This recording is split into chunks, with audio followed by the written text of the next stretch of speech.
I am chair of the SLA committee, and standing up, moving all the way down to my right, Susan Wittenberg, Carter Booth, Lois Rakoff, and Dr. Shirley Smith. Everybody who's here should have signed in. There are sign-in sheets up here. If you're here from the public and wish to speak on an application, please fill out a speaker card and hand it to me up here. There are speaker cards up here. The agenda is up here. I will be taking things out of order. And so the procedure is going to be, I will call on the application. The applicants will come up. There are microphones. Everybody, please use the microphone. There are 2 microphones on the table there. You can put it in the stand. The stand will raise and lower.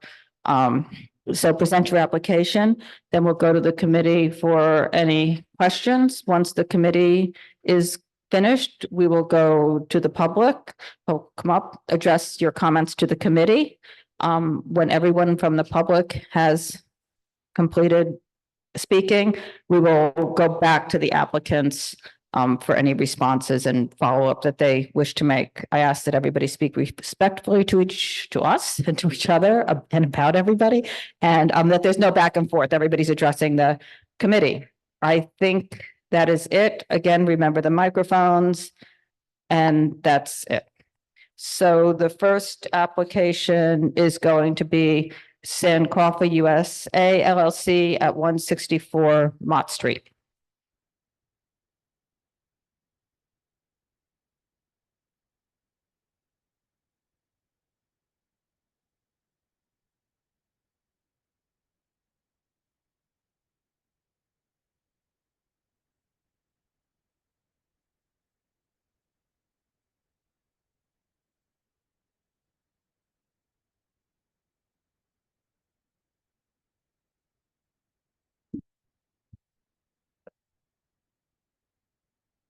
Whoever wants to go ahead and introduce yourself.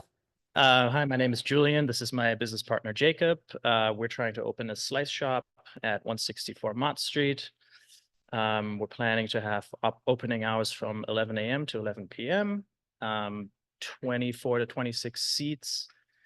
And yeah. Hoping to serve beer and wine. Okay. There's no TVs. Nope. Background music. Background music only. Yep. 7 tables, 26 seats. Mhm. French doors. You're going to close those Correct. at 10 o'clock. Yes, correct. There's no music outside, no Nope. speakers outside. Nope. No seating outside. Are you applying Not for right it? now. No, Okay, No. you may come back for We it may at come some back for point, it. but Yep. you don't have a, exactly. okay. Private parties.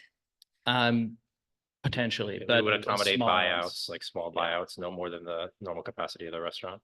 Yeah. Okay, so then what, how many times a year do you have? We have no current plans, but if Yeah. somebody were to come and offer us like an amount of money to buy out the restaurant, then like we would consider it based on like, how much they're willing to pay and what the hours would be. Yes. Obviously, it would never go beyond our normal opening hours. Right, that would be a stipulation. So like 12 a year, does that, Sounds like a lot, but right, Yeah. but no more, if we had a stipulation that said not more than 12 a year, Certainly that would, no- okay, Certainly no more than. Yeah. okay. Yeah. Okay, wait, what did I have? The diet, oh, okay, so the application said 7 tables, 26 seats. And 1 bar, but I see 1 long food counter and no tables, and the food counter has 11 seats at it. So is that just, Standing room only. oh, the but food. the no, counter- so oh, I'm just confused because it says a food count, there's a food counter here with, I think I counted 11 seats, but I don't see any tables and chairs on the diagram. Oh, there should be. Unless I'm just missing it in the lines, because there's a lot of lines.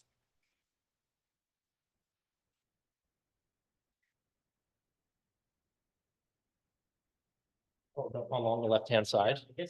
Yeah, It's- On the opposite side of that is supposed to be, like there's just tables and chairs, so banquet seating along the right. on that other side. We'll have, regular dining chairs to accommodate so it's basically gonna be 14 seats on the other side. 14 seats along the right-hand side with like banquet seating and table and chairs on the opposite side, and then the other side of the restaurant is So like. there, so there's a food counter like in the middle. That's is that- the standing. Okay, And then there's the food counter on the, looking at the diagram on the left. Yes. Okay, and then you're saying there's another one On the wall.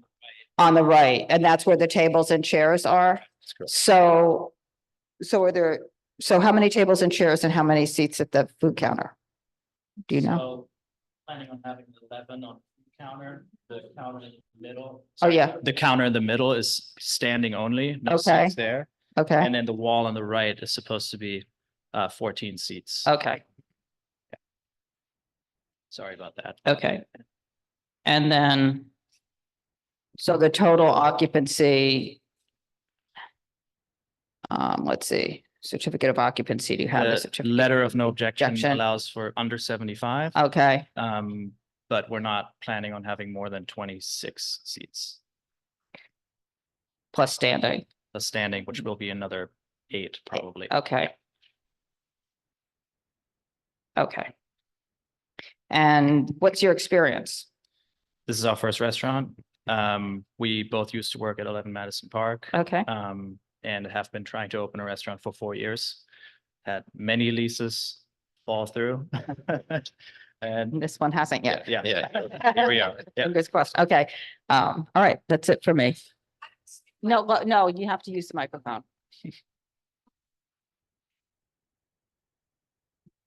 You talked about there's no experience, but you worked at Madison Park, did you say? 11 Madison Park. And what did you do there? I was a sous chef there. And yeah. Was a sous chef. Yeah. I was a cook. He was one And of you my were the cooks. cook. Yeah. Okay, so what is your, how are you gonna serve the drinks? The wine and beer and so on? How is that gonna happen? I mean, we're going to work with an experienced sommelier who's putting together our very small beer and wine program. And they're going to teach our servers on, how to handle that. And I mean, is it gonna be over the counter? Are you having wait service? Do they have to come up? the plan right now counter? is that every guest basically walks up to the counter and orders there. And there's going to be a dedicated person working the register that will be trained on how Wine to- service, and wine they will open the service. bottle of wine, give it to the guest, and the guest will go back to their table with the bottle of wine and the glasses, and they will serve themselves from the bottle. Interesting. So how are you gonna prevent underage people from drinking alcohol, the wine and the beer at the table? I mean, it's a very small restaurant. We will obviously keep an eye on that, and we will make sure to ask ID for anyone who wants to purchase alcohol. That's for purchase, but to drink at the table, because it's small. So it's very easy. I've had experience in other places where it's very small. And then the people under 21 are drinking because no one looks, checks at the table. I mean, I can tell you that we will check and we will make sure that no one under 21 will be drinking alcohol. Okay, so they go up, the person goes up, they order it, they bring the bottle of Mhm. wine back to their table. Yep. You open up the bottle of wine. Correct. And they bring over the glasses. We As ask well? how many glasses they would like, and then we take note of how many people are at the table. And then if they ask for 3 glasses and we see that one of the 3 people looks to be underage, we would Okay. ask for that person's identification. Okay, good luck on that. Thank you. Thank you. Thank you. Does anybody else have anything? I was just gonna say, I was looking at the pictures, or just on Google Maps, on Street View, and they have seating on the sidewalk, but that's not actually, and they didn't appear to have a sidewalk cafe license. There's no more No, structure. Well, I'm not saying this, I'm just saying just in front, that little platform is public property. It's not part of the building Mhm. at all. We're just making that clear because there's a lot of confusion, even though it's raised and there's sidewalk hatches. That's actually, the building line is the property line from our understanding Mhm. and what the tax map shows. So just bringing that up. And I think one of the challenges here is that because it's not flush with the sidewalk, I don't think you're able to get a sidewalk cafe license. Okay. I'm just bringing that up now, so All it's not, there's no surprises later on. Okay, anybody else? No? Is there anybody here from the public on this? I don't have any cards. No? Okay, so we'll get you stipulations, our stipulations, when we say it closes at 11, that means all patrons are out by 11. It doesn't mean that's the last service. It'll say no security, no TVs, background music only, et cetera, et cetera. The office will send it to you and then you can send it back in. Perfect. Okay, all right, Sounds good. good luck. Thank you very so much. Thank you. Okay, the next application is going to be Casamata LLC at 45 Bleecker. This is an on-premise for a restaurant. Come on up.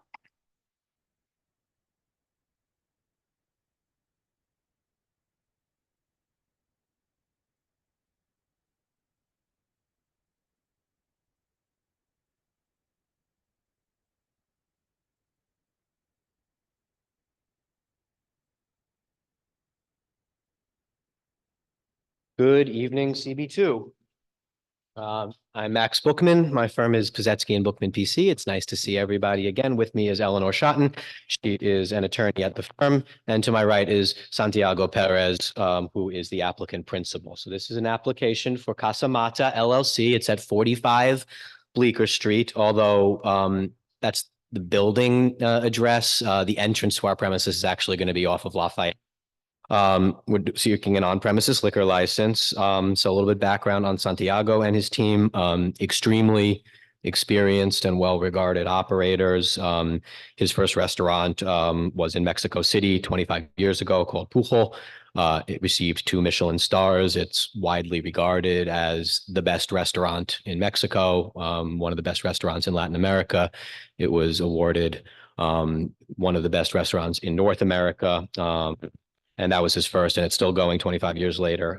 10 years ago, he opened Cosme in New York on 21st.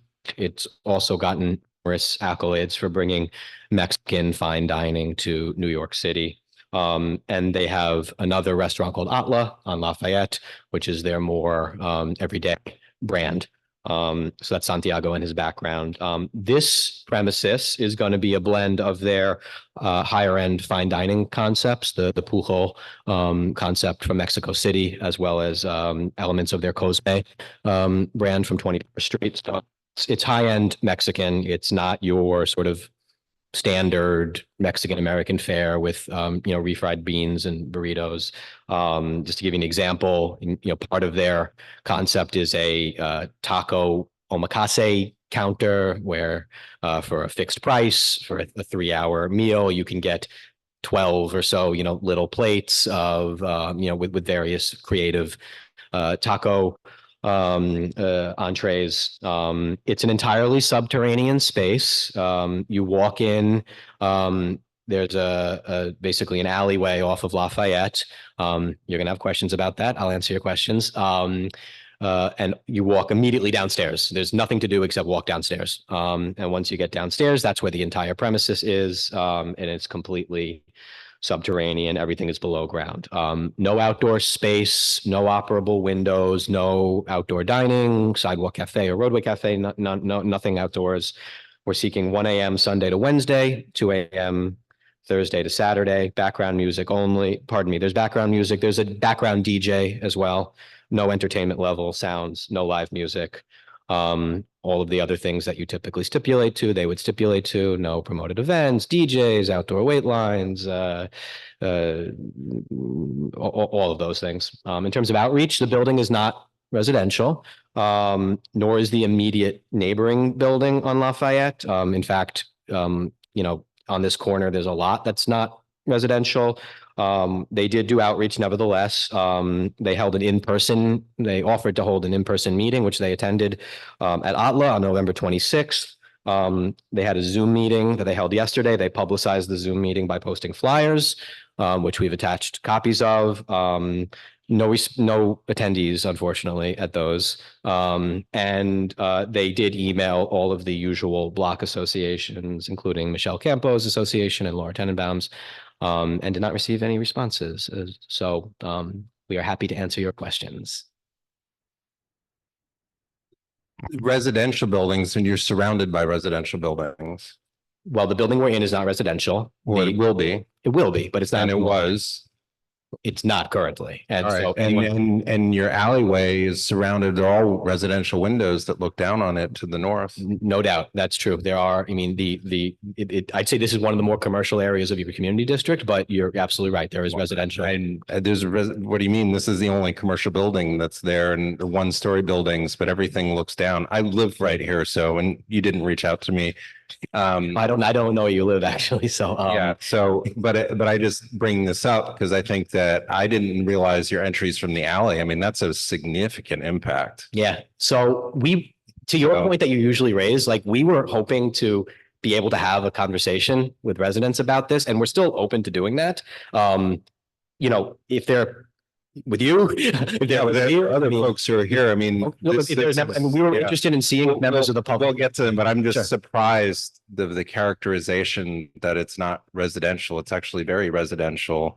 And if you actually stand and you look, Yeah. you will see that the one story across the street, but Yeah. it's all residential to the north, Well, I to do, the south. well, with respect, I do think you're putting words in my mouth. I did not say it's not residential. I Okay. said the building that we're in is not residential, which is Right. true. The building that we sort of hug is not residential. And that is true. Of course it is. There's every aspect, every part of your community district has residential components to it. We're Right. not trying to downplay that. And as I've said, we're interested in members of the public who do attend tonight, if there are any, to speak, because, we want to speak with them because we understand the alleyway is going to raise questions, and we're happy to address those questions either now or in a different setting. So just give us a brief overview of how you think the operations are going to work from the alleyway, just to, Sure. because I'm sure there's going to be a lot of questions about that. So why don't you go through how that's going to be managed, how the trash is going to be managed and all of that? Sure. So the alleyway right now is pretty much gated off and is used for, as far as we can tell, garbage and some private vehicle parking. We are going to open the gate. There's a taxi stand directly in front of the, about 100 feet of taxi stand directly in front of that gate, where drop-offs and pickups are going to be, of course. There's also excellent on Lafayette. That's right. There's also excellent public transit because you have the train station right there as well. Nobody at 2:00 in the morning is taking the train. I'm just saying. Well, I'm just saying there's a train station right there, but I think it's a good fact that there's a taxi stand. That's a rare fact, and it's a good fact, and I think it's one we could agree on. The entrance will be, there's a sort of aesthetic that they're going for, which in a minute I'm going to actually ask you, Santiago, to talk about how it's going to look in terms of that alleyway, what you're going to do to it for it. But basically, it's going to be made into a walkway for people to come to enter into the premises. There is no activation of that alleyway in the sense that there's no tables out there, no chairs, no wait lines out there. It is simply a means of entering and leaving. There will be a greeter out there. And that's something we could stipulate to usher people into the premises, move people along to the extent necessary, get them downstairs. And then, as you can see from the floor plans, the entire operation is downstairs. Santiago, do you want to just speak to a second on how you want it to look? Yeah.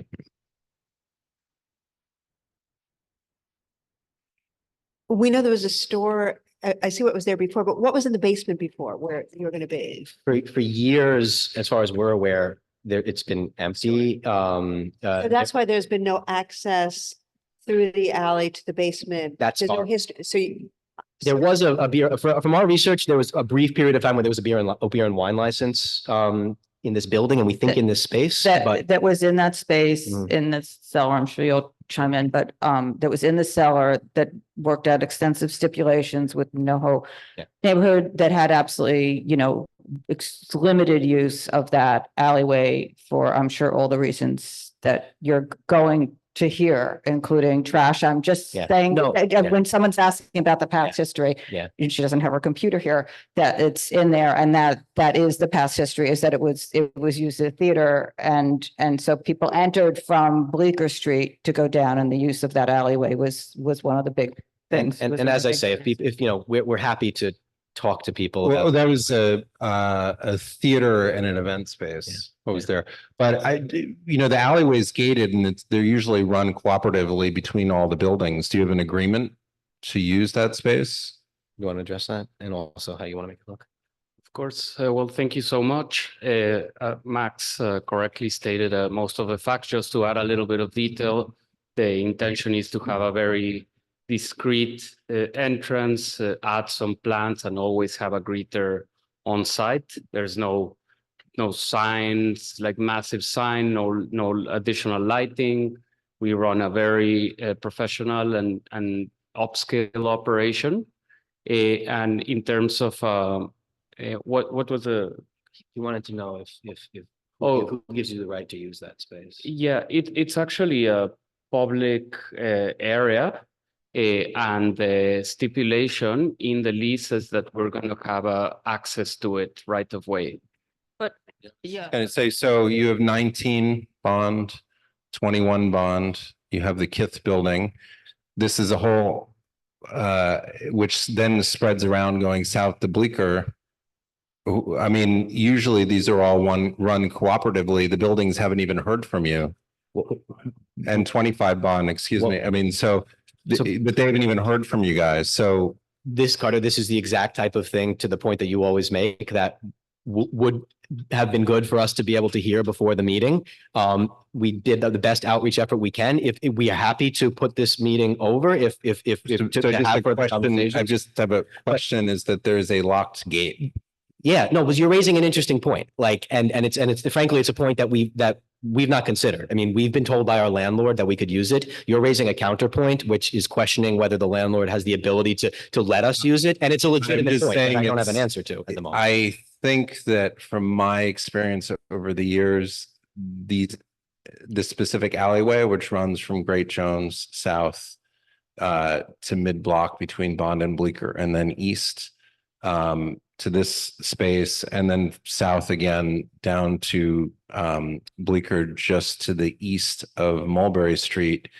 It's all fenced off, every single aspect of this. It is not open to the general public, and it's also gray as who takes care of it, who's responsible for paying for things. This has been an intensive activity because of the lack of action, that they've all been run cooperatively. You can rent part of it for a movie shoot. It's one of the most popular spaces, just to give an example. So this is a main issue that I would think would need to be, despite all the other issues, just sorted I think that's out. a fair point. And I was just speaking with another resident at another adjoining building who pointed out, well, we don't even know who pays to take care of it. Like, we have to work out who's buying a new fence, and this is for the other access points on the other end. But it's That's a great, and I think that there would be significant concerns from all the buildings of removing those points because of, and I wonder if even the precincts would have concerns, because suddenly you open up areas that are not open to the general public. There's a reason there are.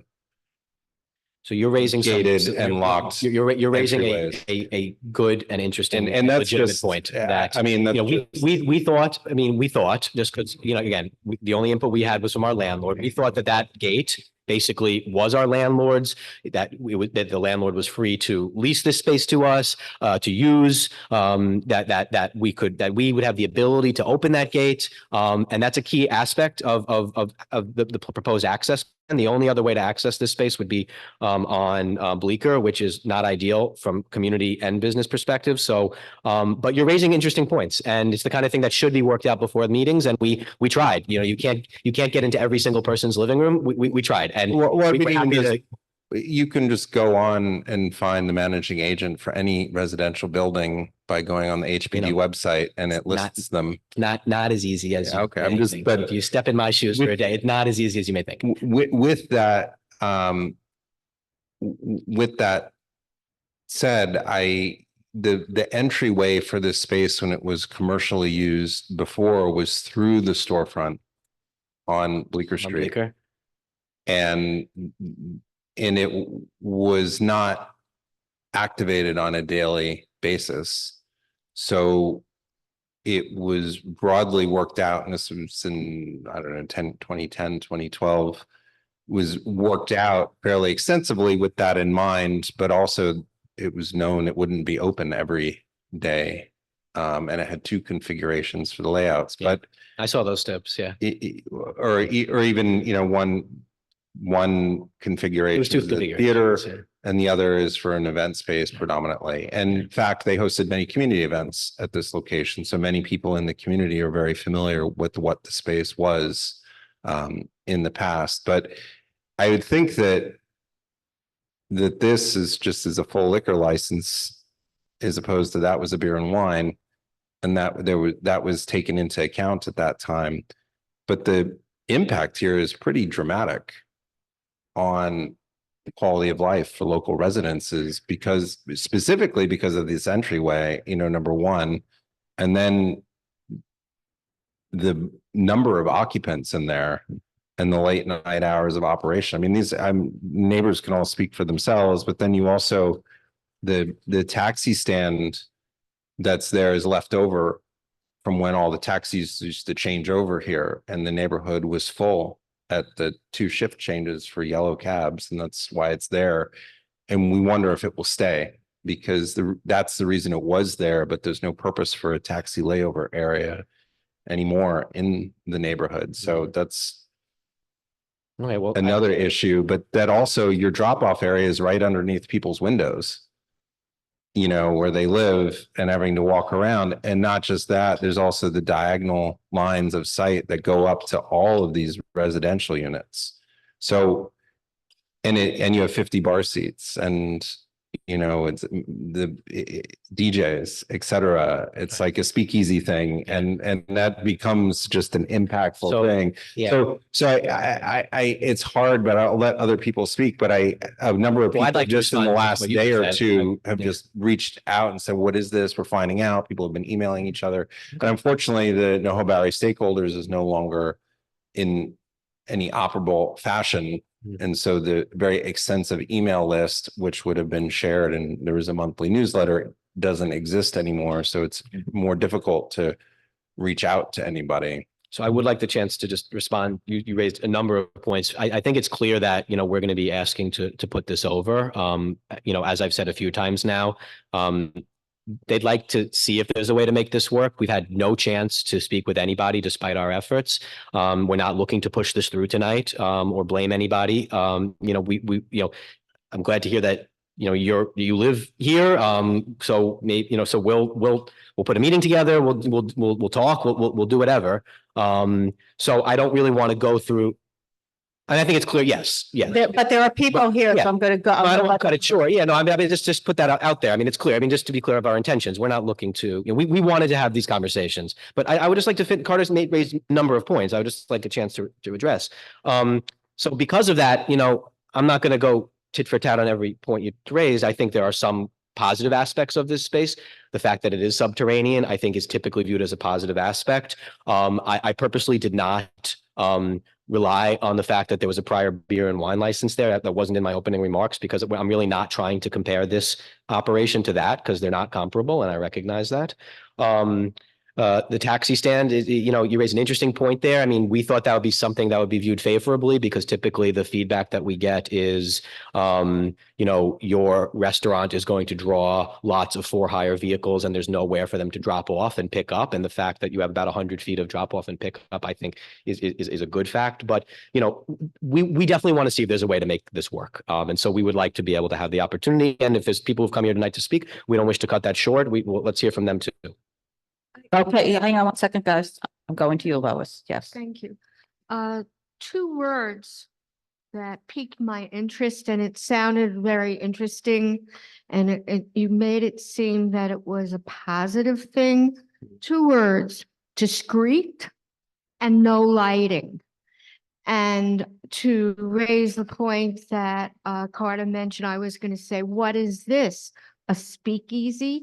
That it's a secret space to go through with no lighting, Right.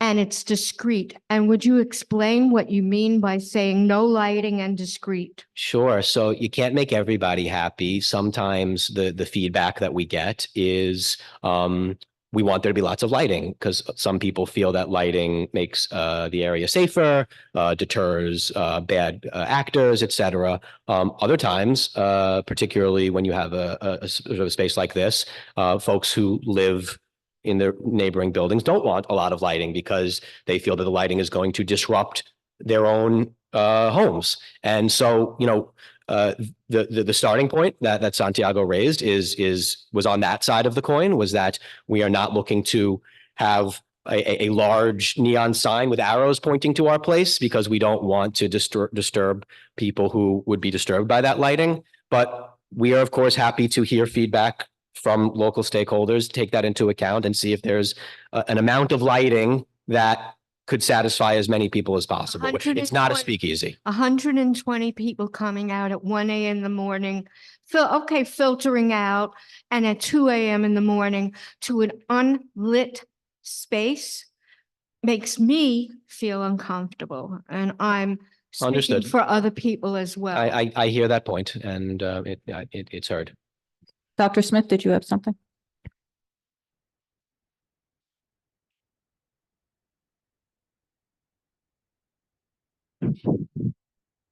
I wanted to just ask, I noticed in the application you have 3 other places.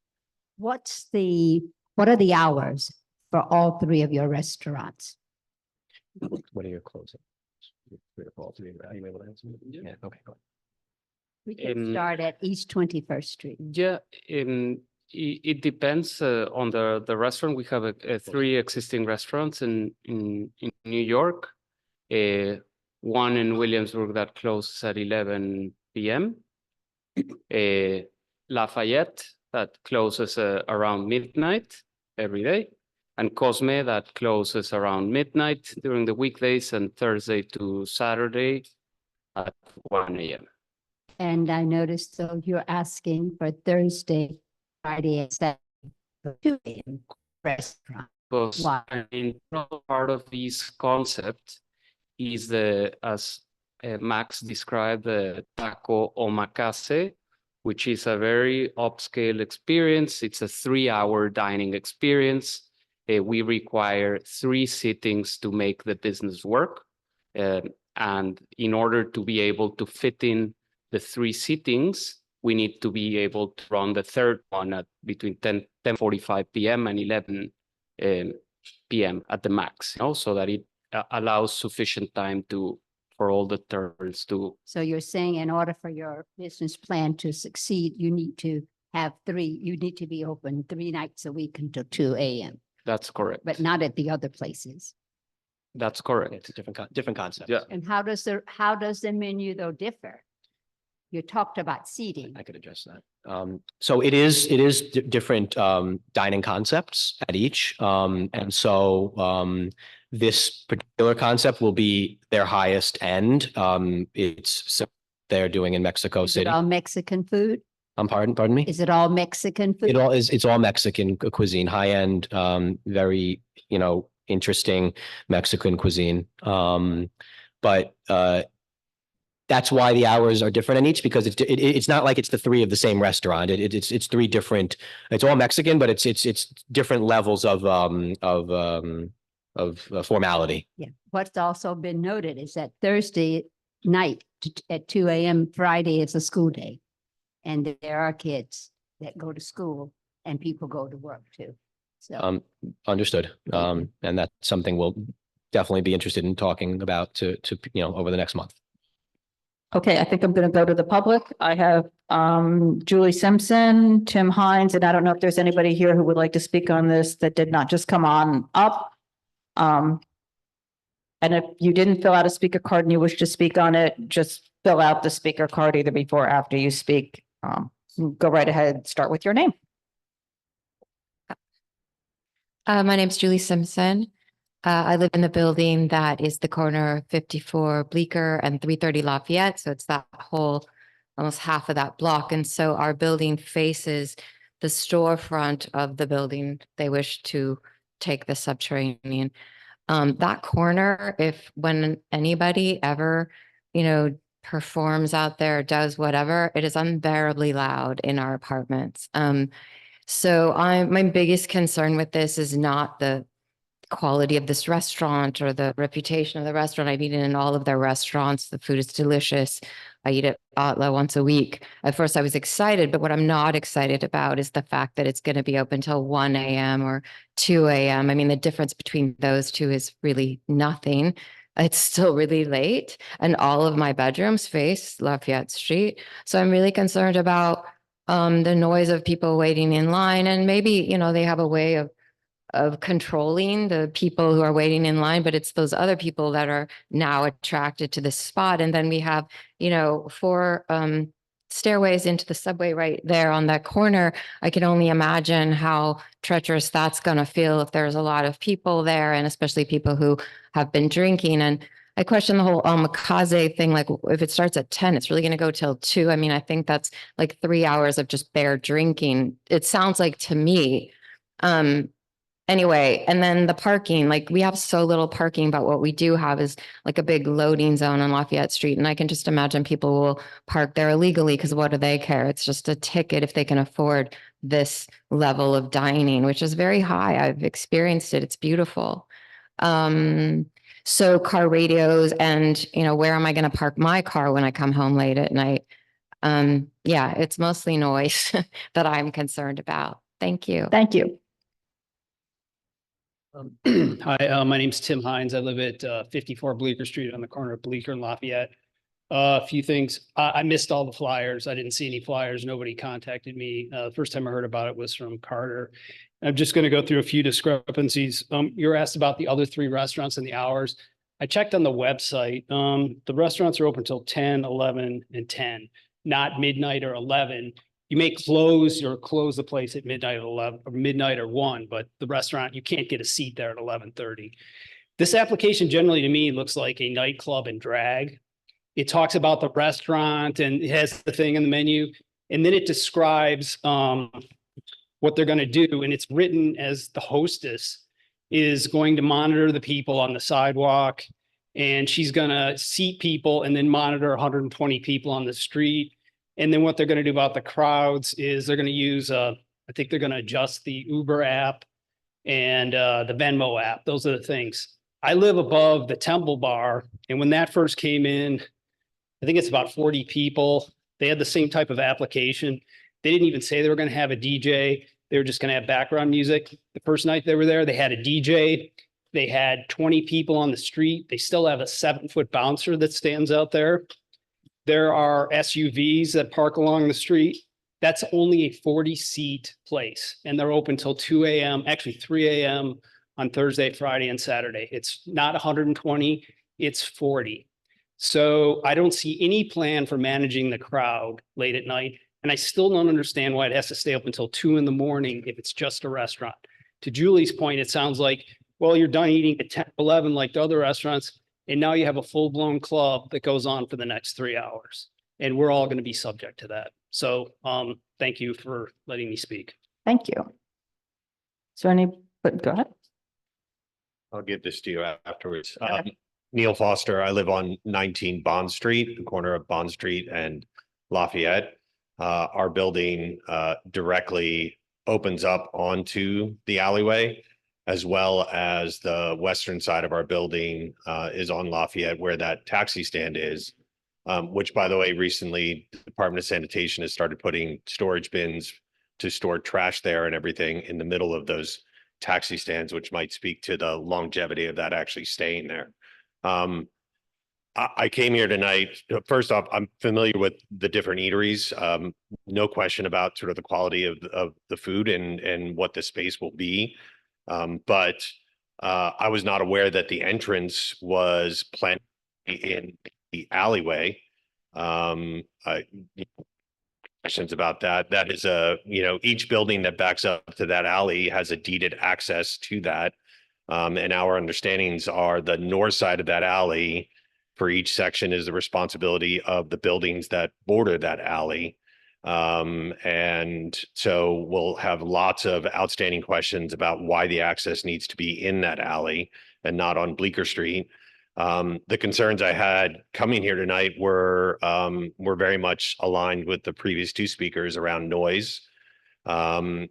trash disposal. We've had horrendous experiences with trash disposal, no matter who's been using that place. I've been in the space for our apartment for over 20 years. And, you know, we've had rats and garbage, and it's not collected, or it's being collected at 2, 3, 4, 5 o'clock in the morning. My kid's bedroom faces that alleyway. Our bedroom faces Lafayette. So just have a lot of concerns around the noise, around the number of people, around the closing time of 2 a.m., the cleanliness, when and how the services are going to be accessing that alleyway. And now obviously the big question of why the entrance should even be in the alleyway, which I obviously disagree with. So thank you. Thank you. Is there anybody else here from the public on this application? Okay, and we have a number of letters that we also We got letters too? received. Yeah, Okay. yeah. Are those things you could share with us? Sure.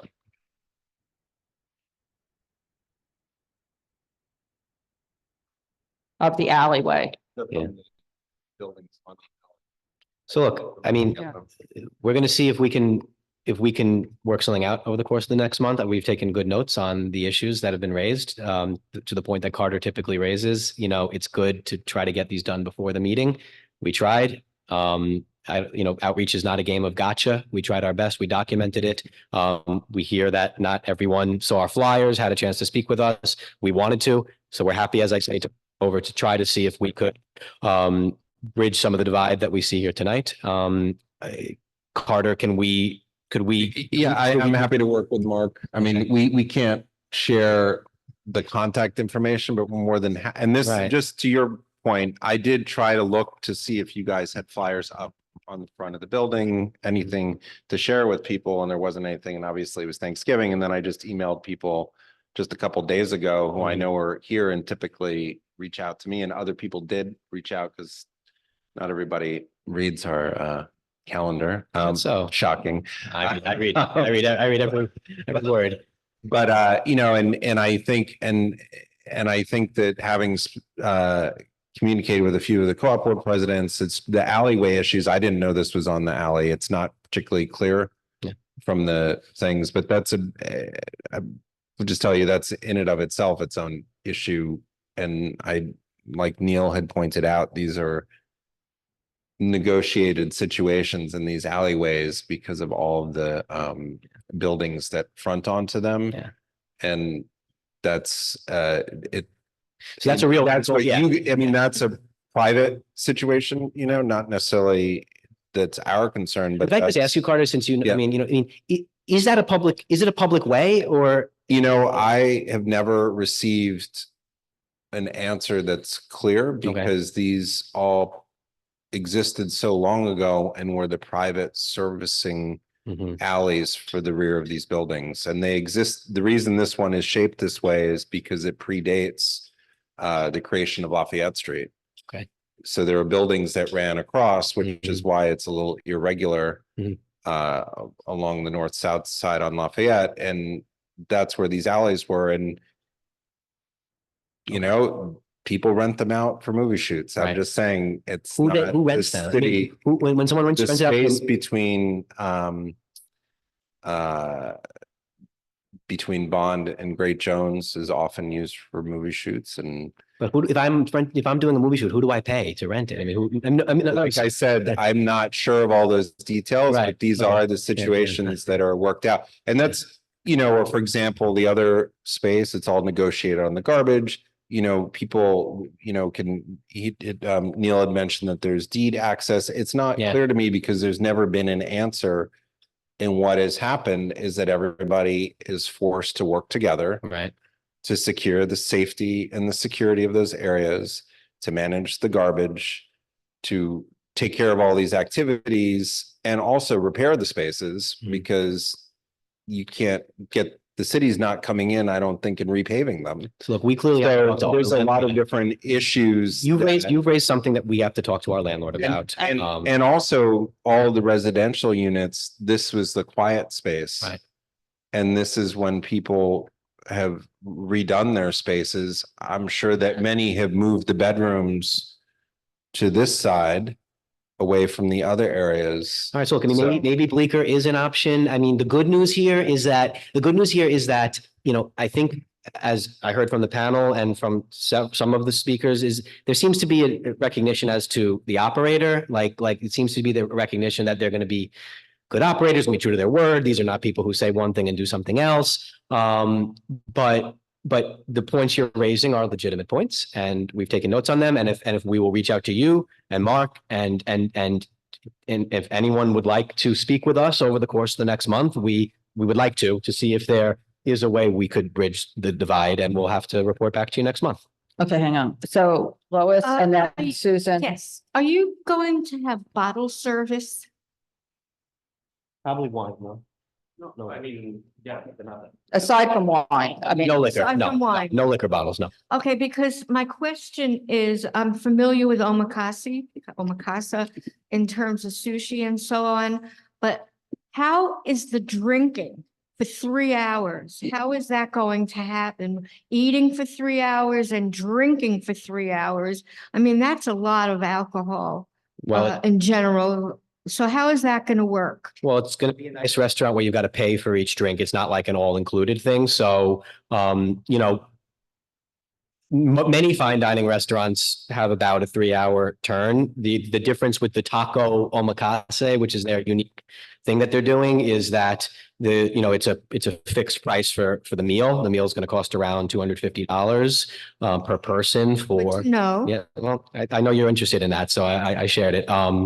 You know, if you want to have to pay per drink, but the idea is that what we hope we can get across over the course of the next month in our paperwork from their other restaurants is that this is an establishment where people are going to go to eat. You can't just come here to drink. It's going to be the bar is not a place where you can go. That's a stipulation we're ready to give you. You can't just sit down and have drinks at the bar. It's for meal service only. So this is not going to be a place where you can go just drink. Very, okay. Thank you for that explanation. You're welcome. Okay. Max, one clarification. I understood that you said there are 3 seatings, 3 3-hour seatings for the omakase taco. You're going to answer this. Is that the only way you can eat? I guess I'm trying to figure out, because you said you needed it for the 3 omakase seatings. Yeah. So what percentage of what's happening the last 3 hours is omakase or Yeah. regular? Yeah, it's a fair question. This is not entirely omakase. In terms of the breakdown, would you give some idea of that? Yeah, around half of the space is going to be dedicated for the Pujol taco omakase, which is the prefix 3-hour dining experience. Around the other half, it's going to be dedicated to the upscale Cosme experience, which is a la carte. It does not take 3 hours. We expect the turn times to be 2 hours instead of 3 hours, but the primary purpose of requesting the 2 a.m. is to be able to accommodate in the busy days, which are the weekends, the 3 turns for the omakase. So, and the last 3 hours, which you need for the 3rd omakase seating, how busy do you expect to be then? Those are the critical hours. She's trying to So, figure out basically how many people would be seated for the omakase. exactly. All of them. No, so she's trying to get to a number, which maybe we don't have right now. So in other words, are you busier in your earlier hours and then it's lightly attended the last 3, or are you as busy your last 3 as you are the one before? I mean, it's hard to know at the moment, but the expectation is that we do well, and hopefully we are able to have reservations for all the slots. No, just as it is customary to successful sushi omakases. There are limited number of seats, but But it's a good question you asked, and we're going to come back with Right, something a little because specific. the other part of that is you're not closing down the part that's not omakase. Well, I'm not sure. So that's what I'm Yeah. saying. The question begs that question. Good question. We'll let you know. Dr. Smith, Also, the gentleman in the back raised his hand. I'm going to let him come up. All right, also, I think it's wise to play it over But also I think it's imperative that you try to speak to as many of those neighbors in that alleyway that will be impacted. Well, I'm putting it out here to the public. We want to speak with you. Our contact information is on the community board website. It is not as easy for us to contact you as it is for you to contact us. And we have tried well- through common standard means, including flyering, which we took photos of, emails to the usual block associations that are still posted on your community board website. But we absolutely want with neighbors. Carter's a part of it. And We'll make sure you get We want- names. we want I will to- say your flyer did not say anything about the entry on the alley from what I read, which was like a huge deal. You gotta know no, that. you could critique the Okay, flyer. So Okay. Neil had something, I believe. No, you're good? Okay. I'm just gonna really bring up this point that many of these units, as they've been renovated over the years, because of the interior configurations where they're free, because they're mostly loft buildings, so they don't have any requirements on where interior walls have to be. Many people have moved their bedrooms to face the alleyway. So this may not seem like it to you guys, but this is akin to putting a monster entryway to a huge restaurant in a backyard. Okay. And just pointing that out. And I think that that's just a starting point of some issues, but it's something to consider. Okay. And also with the building landlord, that they are going to be building this out, and I just bring that That's up. the least of it. I mean, Yeah. anyone who comes in will come in knowing, if this is approved, will come in knowing that there's a restaurant there.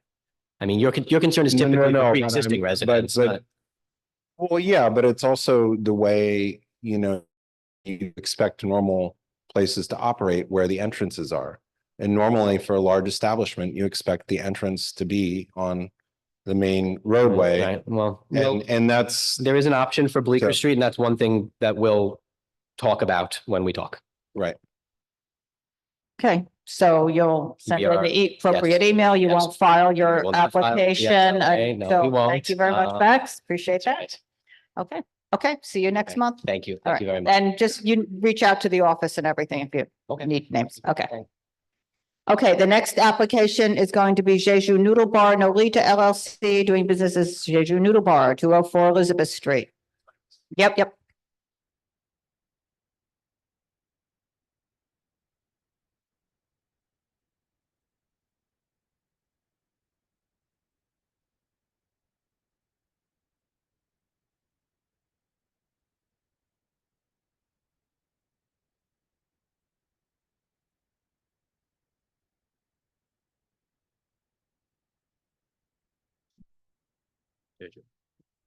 Okay, are we ready for the next case? We are. Okay, hello again, CB2, Max Bookman and Eleanor Schotten, attorneys at Pizetsky and Bookman PC. With me is Chef Douglas Kim. He is the owner, chef, and proprietor of JEJU Noodle Bar. This is at 204 Elizabeth Street between Prince and Spring. This is a restaurant wine application. It's an elevated noodle bar concept. You can see it in the menu, what that means. He has one location, his first location with this concept already. It's in the West Village. It was the first noodle bar in New York City to get a Michelin star, something that he is incredibly proud of, as he should be. This location is going to be the exact same concept. So, same concept, second location. Midnight closing, 7 days a week, no outdoor dining at all, recorded background music only. There was a change from the 30-day notice from the 30-day notice. We had included some live music but we got rid of that. Pardon me, we got rid of that. So as you can see in the questionnaire, we're only saying recorded background music, and that's all we're asking for. No live music, no DJ. No live music, no DJ of any type or description. In terms of outreach, it's a similar story to the last case. It's a commercial building, but in an otherwise residential area, Carter. But it is a commercial building. On November 20th, which was about 2 weeks ago, we emailed the Elizabeth Street Block Association and Michelle Campo's organization, Bowery Block Association, Bowery Alliance of Neighbors. No response, which I was surprised by. I thought the Elizabeth Street Block Association would respond. We posted 20 flyers on doors around the neighborhood specifying our method of operation. We have photos of each of those flyers. Those flyers also included a link to a Zoom meeting, which was held on November 25th, which nobody attended. So I am equally interested to see if anybody is here from the public to talk about this case. But as I say, beer and wine application, Michelin star noodle bar, closing at midnight, no outdoor space, should be an easy one. Nothing's easy. So you You did, said just to that. clarify, because Michelle, she couldn't be here tonight, but she did send in an email, a brief email, and just said that, so you reached out to the Bowery Block Association? Got proof of it in our In your package. thing, Yeah. okay, I'll double check the email address and just make sure, because she said she didn't get Yeah, I anything. find I that's very just, frustrating. okay. And then also she wants to point out that it is a Little Italy. It's might not be a historic district, but be mindful of that. And she'll be happy to know that there is no live music, because that was opposed to. There's no operable doors. About how many private parties? We put in the application, in the SLA app, 5 to 10 per year. Okay, so no more than 12. If I No more put than a stipulation in there for Is no that more a than, standard SIP for you now? No more than 12? Okay. I mean, I'm happy to say no more than 10. No, no more than 12 is fine. I'm I'm just, just kind of one a Future month, reference. or, you Okay. know. yeah, no. Okay, and there's no patron use of the basement? There is patron use of the basement, There yes. is, oh yeah, there is. Okay, sorry, wait. No, Yes. yes, the little room, Yes, downstairs. all the downstairs is going to be. but patron that's use. not a private dining room. That's going to be used. I mean, you might use it. We might use it for but private it's dining, going subject to to the be cap used that we're going to also- stipulate to, but otherwise it's going to be used for regular operations Okay. under the same concept, no dual concept, which I know sometimes is a concern. Yep. All the same brand name, same concept.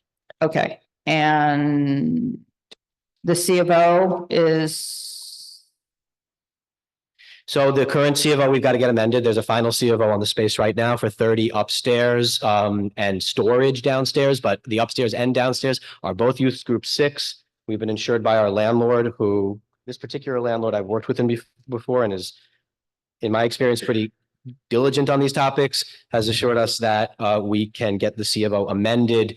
Because again, it's just use group 6 already to increase it to the occupancy that we want upstairs and to the eating and drinking downstairs. In fact, we had been told that when Carter knows this building, when they redid this building, they actually had the ability to get the final C of O to say eating and drinking downstairs, but they would have had to build a commercial kitchen to do it, and they didn't have a tenant yet, so they didn't. But now they do, and so therefore we can go ahead and get it amended. okay, so it's 18 tables and 60 seats and 2 bars and 22 seats, so it's going to be 82 seats altogether, which is what's on that's what's typed in Okay, there. that- I'm going by what's typed in there. Yes. I didn't count them all out. That's right. Okay, does anybody on the committee have any questions? Wow. Okay, is there anybody here from the public on this application? Is Michelle, so she So- stars 2, BSTARZTWO@gmail? I mean, I have to double check. That's not the email she used to email us, but that may be the email that she uses. That sounds like something that. Okay, you right. have to know. You know what, Max, I'll check and make sure that we get that. So at least, yeah, and I know she has one.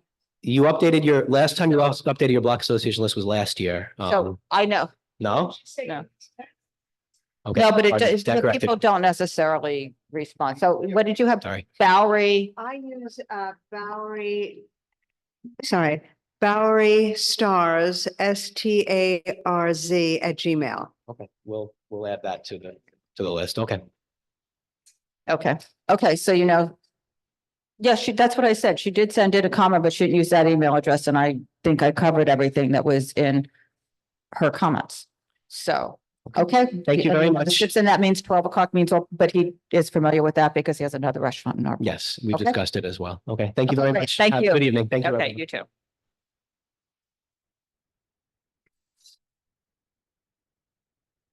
No. So it's a re-notification, but Yeah, it's good that you're here. Oh, no, wait, Max, don't go away. What I want to do, we're talking about the Dante, Elizabeth, the Elizabeth LLC that is at 206-210 Elizabeth Street, just if anybody's here curious about that. We have stipulations that were signed on that back in March 2024, and they have changed their entity name from, I think it was entity to be determined, but Linden Pride or L Pride to now it's Dante Elizabeth LLC. What I'd like him to do is I sent in the same stipulations, I think you. So just have him re-sign them. Just so we have something that's tracking this, that's in the proper name. Okay? Okay, that's it. So We hope that that's better with the 500-foot hearings. they've sent them, they've sent them back to us when it doesn't match. They've held it. We've had a few that have been bounced back that when it says entity or something like that and the stips don't match up. So I just to make it cleaner all around. So when you, yep, okay. Okay, thanks. Okay, the next application is going to be Rich 99 LTD doing business as Go Dunk at 332 Bowery.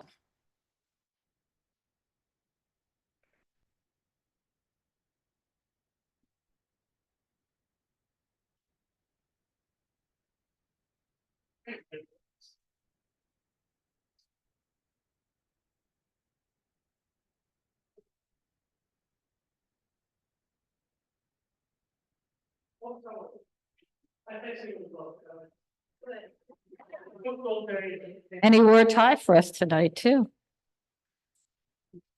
I'm tired. That's my, I that's my rebellion. Good evening. My name is Frank Palillo. I have with me. Say hello. Hi, everyone. My name is Pistoia. You have to step up close to the microphone. Hi, everyone. My name is Pistoia. I'm the owner of the, we were building the restaurant like, Just actually introduce yourself. oh, okay. Hi, my name is Son Patnatakangyam. I'm the partnership of this restaurant. Okay. So as you know from the packet, it's a Southeastern Asian restaurant. Very, very reasonable hours, closing at 11 o'clock every night. I think Max said there's no problems with his, there's no problem with mine. Have a good night, Max. Okay. SIVO is not accurate. It needs to be up. It's the building's been completely redone. So Okay, we don't have a SIVO. We will by the time we open. okay. Background music only, no TVs, no outside, no DJs, no live music, any operable doors and windows? Will there be doors and windows that open to the street other than the one you go in? No. Okay. Private parties, That'd be lovely. Occasionally, certainly. no more than 12 a year? Probably more, 1 to 2 a month. Maybe 3 a month, 3 months. She's saying maybe 3 a month. Hmm. Private place. How about no more than 24 a year? Why? Because, Place closes at 11. Why do you care? I know it's reflex. no, it's 63 people Yeah, it's 63 people, darn. coming out at the same time. Okay. See if anybody else objects. Okay. Anybody else have anything from the, How do you guys, I caught her. all right, Frank, how do you guys intend to get customers? So how are you? Good question. And yeah, How do you plan to I get? mean, is this foot traffic, people walking That around? area is kind of like residency and like a tourist, like, cause it close to like Soho area. But in that area, we have like a residency as well.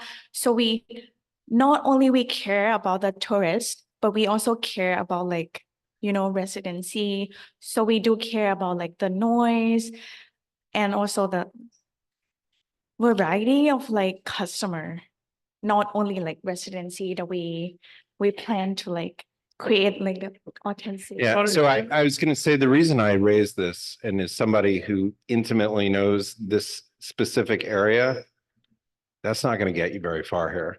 Is there a And- specific sales technique you would like us to? avoid? No, but what I'm saying is that I'd like you to succeed. And I'm not sure that this location has been very, next door in the area has been very challenging for similar style restaurants that are not destination locations. And I bring that up because it's really something I would hope that you consider. And it's not a critique of your plan. No, I think you Just- have good intentions. It's Think this I've been- stretch, because I think we'd like to see things and around the corner, almost all the places are destination and have a following. So I just bring that up and I just bring that up because I'd like you guys to be there because I think this is a good concept to add, but it's something that's been a challenge through time on this stretch of the area. So I appreciate your comments.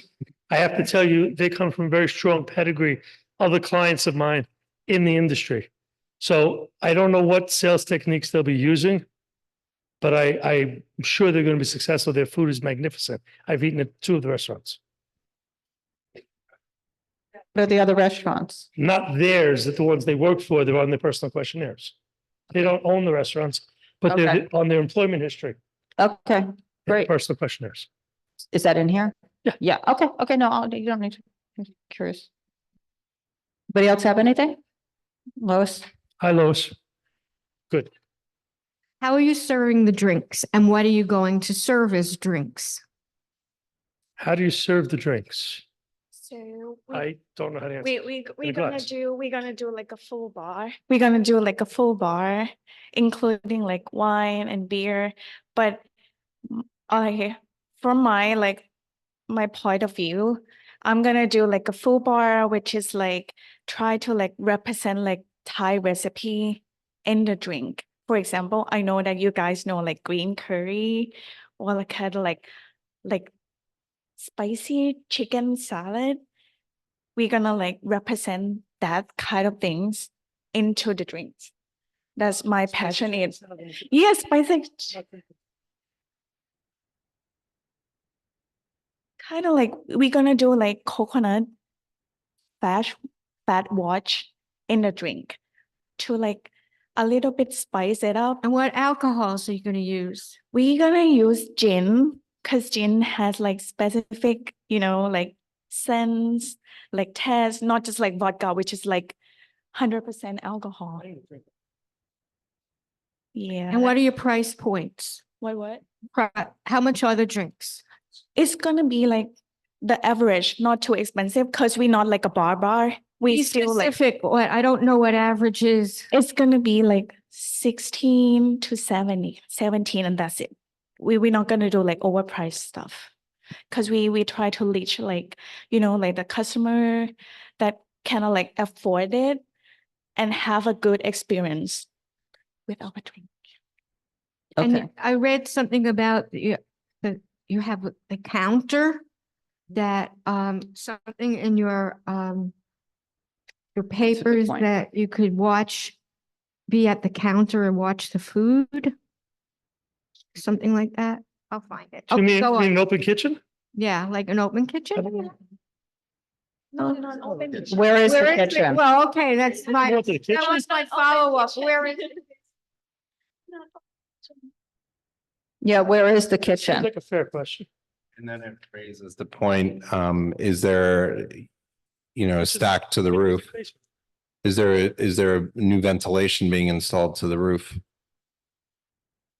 Which was, I'd forgotten to raise that, but that was raised by one of the residents in the building. Thank you for holding the microphone. We'll be exhausting to the roof. The kitchen exhaust, Excited? kitchen exhaust, Excited? it's going to the roof? Where is the kitchen now? In this prep area. They designated the food prep. It's the kitchen. Lois, I just got back from Aruba, the hotel I was at. It was a good hotel, $9 drinks. $9. Okay, so the prep area, there's a stove, what is the? Or a, Can you detail what's in the kitchen, please? What type of equipment? It's not. on- No, it doesn't, I mean, it doesn't not look on like plan. it's a vented kitchen. It just looks like it's a, Chicken vegetable. What's that? Yeah. This is the kitchen? Yeah. The shaded area on the first floor is the kitchen. First floor, Downstairs is yeah. the food prep. All the I'll way put in the the back. architect put the word kitchen in there. What do you look for? the what? Yeah, who is putting in the ventilation? Are you putting in the ventilation? Is the landlord putting in the ventilation? The exhaust. Yeah. You're doing. Yeah, we do it. And so you have plans to have it go to the roof? You have the architect or Yeah. Department of Buildings, whoever approved that? We are waiting for the out. For LPC, yeah, she has to speak into the microphone. So We LPC, are waiting for the LPC and the DOB to approve the application right now. So we are Okay. submit all everything at the last week. last week you were, okay. Oh, I mean. Yeah, go ahead. Window counter seats. What does that mean? The When, counters inside the front window. There's like a booth inside the front window or. It's just a counter will and that window be open? no, they said no operable window. It's not open, not Okay. open onto the street, Okay. nothing directly on the street. Okay. I mean, it's not clear about the venting, so I don't know that that's okay. I don't know what else to say about it, though. I don't either because it's LPC. I don't know much about it. Well, no, The question is, does it go to the roof and above Yes, the it has to go. apartment lines? Well, It has to, right? By if- code, it has to. That's So- all we're asking, and that it's not some sort of an electric kitchen without venting or some other, This is not an electric issues. kitchen, is it? No, no, no. And also just because we know it's an expensive endeavor in installing, This whole, this the black- entire project is extraordinary. expensive. like that's why I'm raising the issues That- no, because I don't my, agree. I'll do that next month, not this one. okay, I think that does it. Thank you. And the closing hour means, just explain to them, when we have our closing hour, it means the Closing hour, 11 PM, that means all patrons are out, dark and empty. everything dark and done. Okay, Yeah, of course, yeah, absolutely. okay, good Have a luck great- then, thank great you. holiday, everybody. Same to you.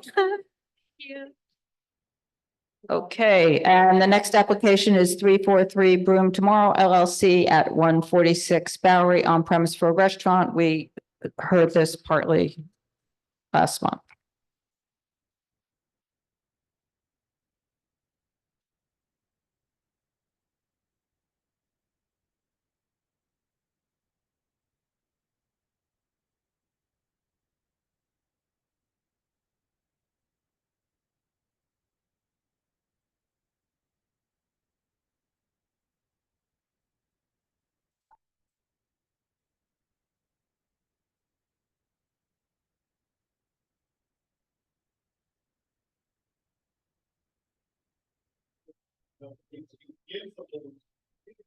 A little scarier than I anticipated.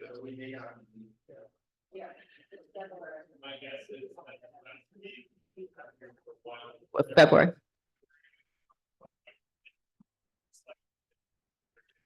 Wow. New location. Getting bids, okay. All right. Good evening. Good evening. Joseph Levy here on behalf of 343 Broome Tomorrow LLC, located at 146 Bowery. That's on the corner of Bowery and Broome.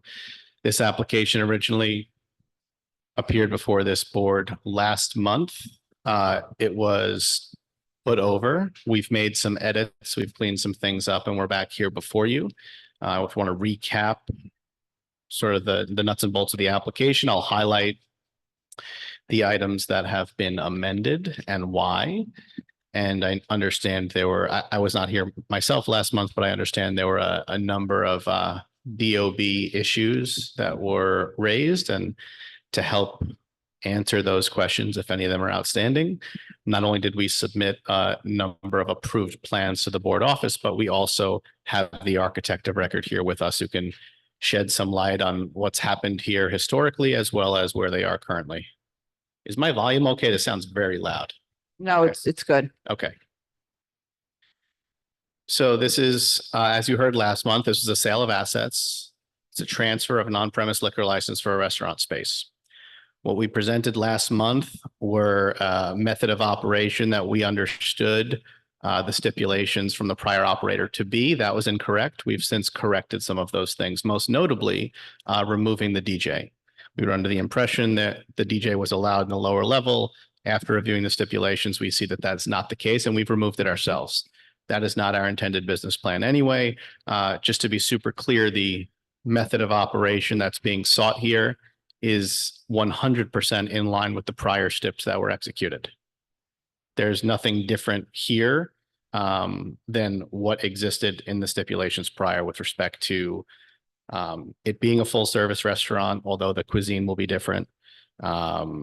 Generally, the number of seats and bars and size are all going to be the same.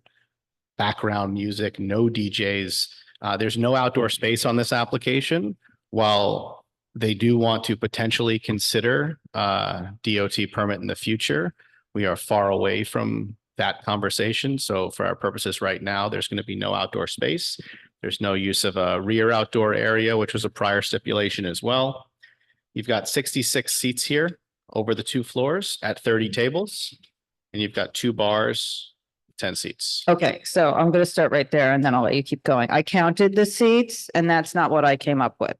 I came up with 20 tables or 15 tables, depending on if you count the ones with the lines or you group them as one. And 65 seats and 10 at the bar on the first floor and 12 tables and 38 seats in the cellar. And the bar had no seats, but it looks like it's the same size as upstairs. So I'm assuming it's 10 seats. So that puts that to 48 seats for a total of 75 and 48. About 120. 123, somewhere around there. 120, yeah. 13. Yeah. So, yeah, I mean, 65 seats on 1 floor and 38 plus the bar. So it's 105 to 110 counting that, unless I can't count, Let me just which get is you some possible. clarifications. You want the diagrams? 1, 2, 3, 4, 5, 6, Oh, 7, 8, 9, 10, that's 30. 8 seats without the No, bar I on the appreciate occupancy. cellar. About the floor plan.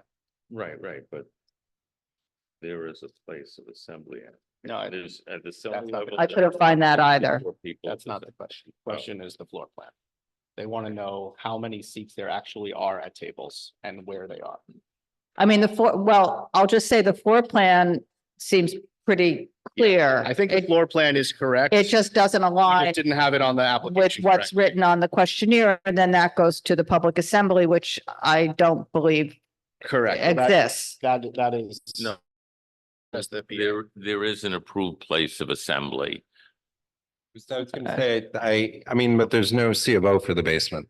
So the No. reason I think this was amended was so they didn't have to turn it in, and the applicant that you're transferring this from never submitted a proper C of O when it was required.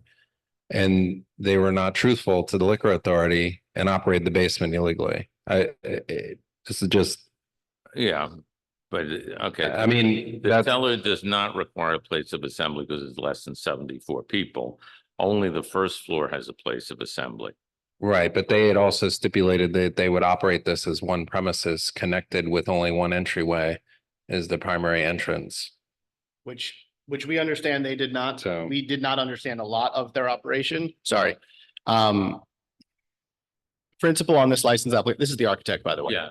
The principal on this license application is the owner of the building, was not involved with the prior operation. So he wasn't the operator prior. One of the reasons that they chose to get those operators out and buy the assets and take it over is to improve the way it was run and to make sure things were done properly. As the architect has indicated to me previously, he was engaged to do the work that was necessary previously. And then the then operators sort of dropped the ball with respect to moving that forward. He's now engaged with the owners of the building, who are hopefully going to be the operators of the building, to make sure that all of this stuff is tied off appropriately. And I know we sent a number of approved plans to the board office to that effect, and he can speak to the nuances of that as well. And Donna, to your earlier point with the number of seats and chairs not jiving. The floor plan is correct because that was taken from what is there and what will be there. So if we need to amend the application Yeah, to reflect 'cause that, that doesn't- we're happy to do that so that those jive because the floor plans are the correct ones. I find it hard to understand because these submitted plans are for the whole building. That, and they include space that's never been opened, that at least not legally. And so it's difficult to understand, and they're dated 2011, which is however many years ago that There are is. actually a 13, number of 14. amendments that went through. I'm just looking at the plan that I have in front of me. Yeah. And so it's difficult to understand how this was just an application from just this applicant. Because it encompasses changes across the whole building. Well, that's because. And we were told last time that it was the responsibility of just this restaurant operator to take care of their space. So it's difficult Yes. to put this together to understand I that. can explain that for you. So there was a filing to get an amended C of O to do an enlargement to the building at one point, adding 2 floors of hotel rooms. Along with that was conversion of ground floor retail to eating and drinking establishments, including this corner property, 146 Bowery, to eating and drinking establishment on 2 levels. So, of course, the pandemic happened, those plans were tabled, and the restaurant operator for 146 Bowery engaged me to get a C of O for just his restaurant. And When was that? that was back in like 2020, 21. Yeah, right after COVID. But he was not able to financially sustain it. And that's why So it declined. it seems to me that most of the spaces in the building are operating improperly.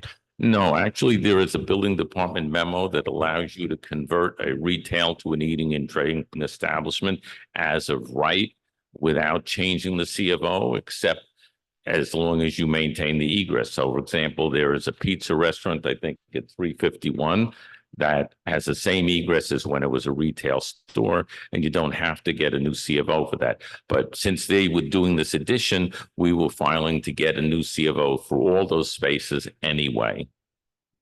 But there's nothing issued for any occupancy, patron occupancy in the basement, correct?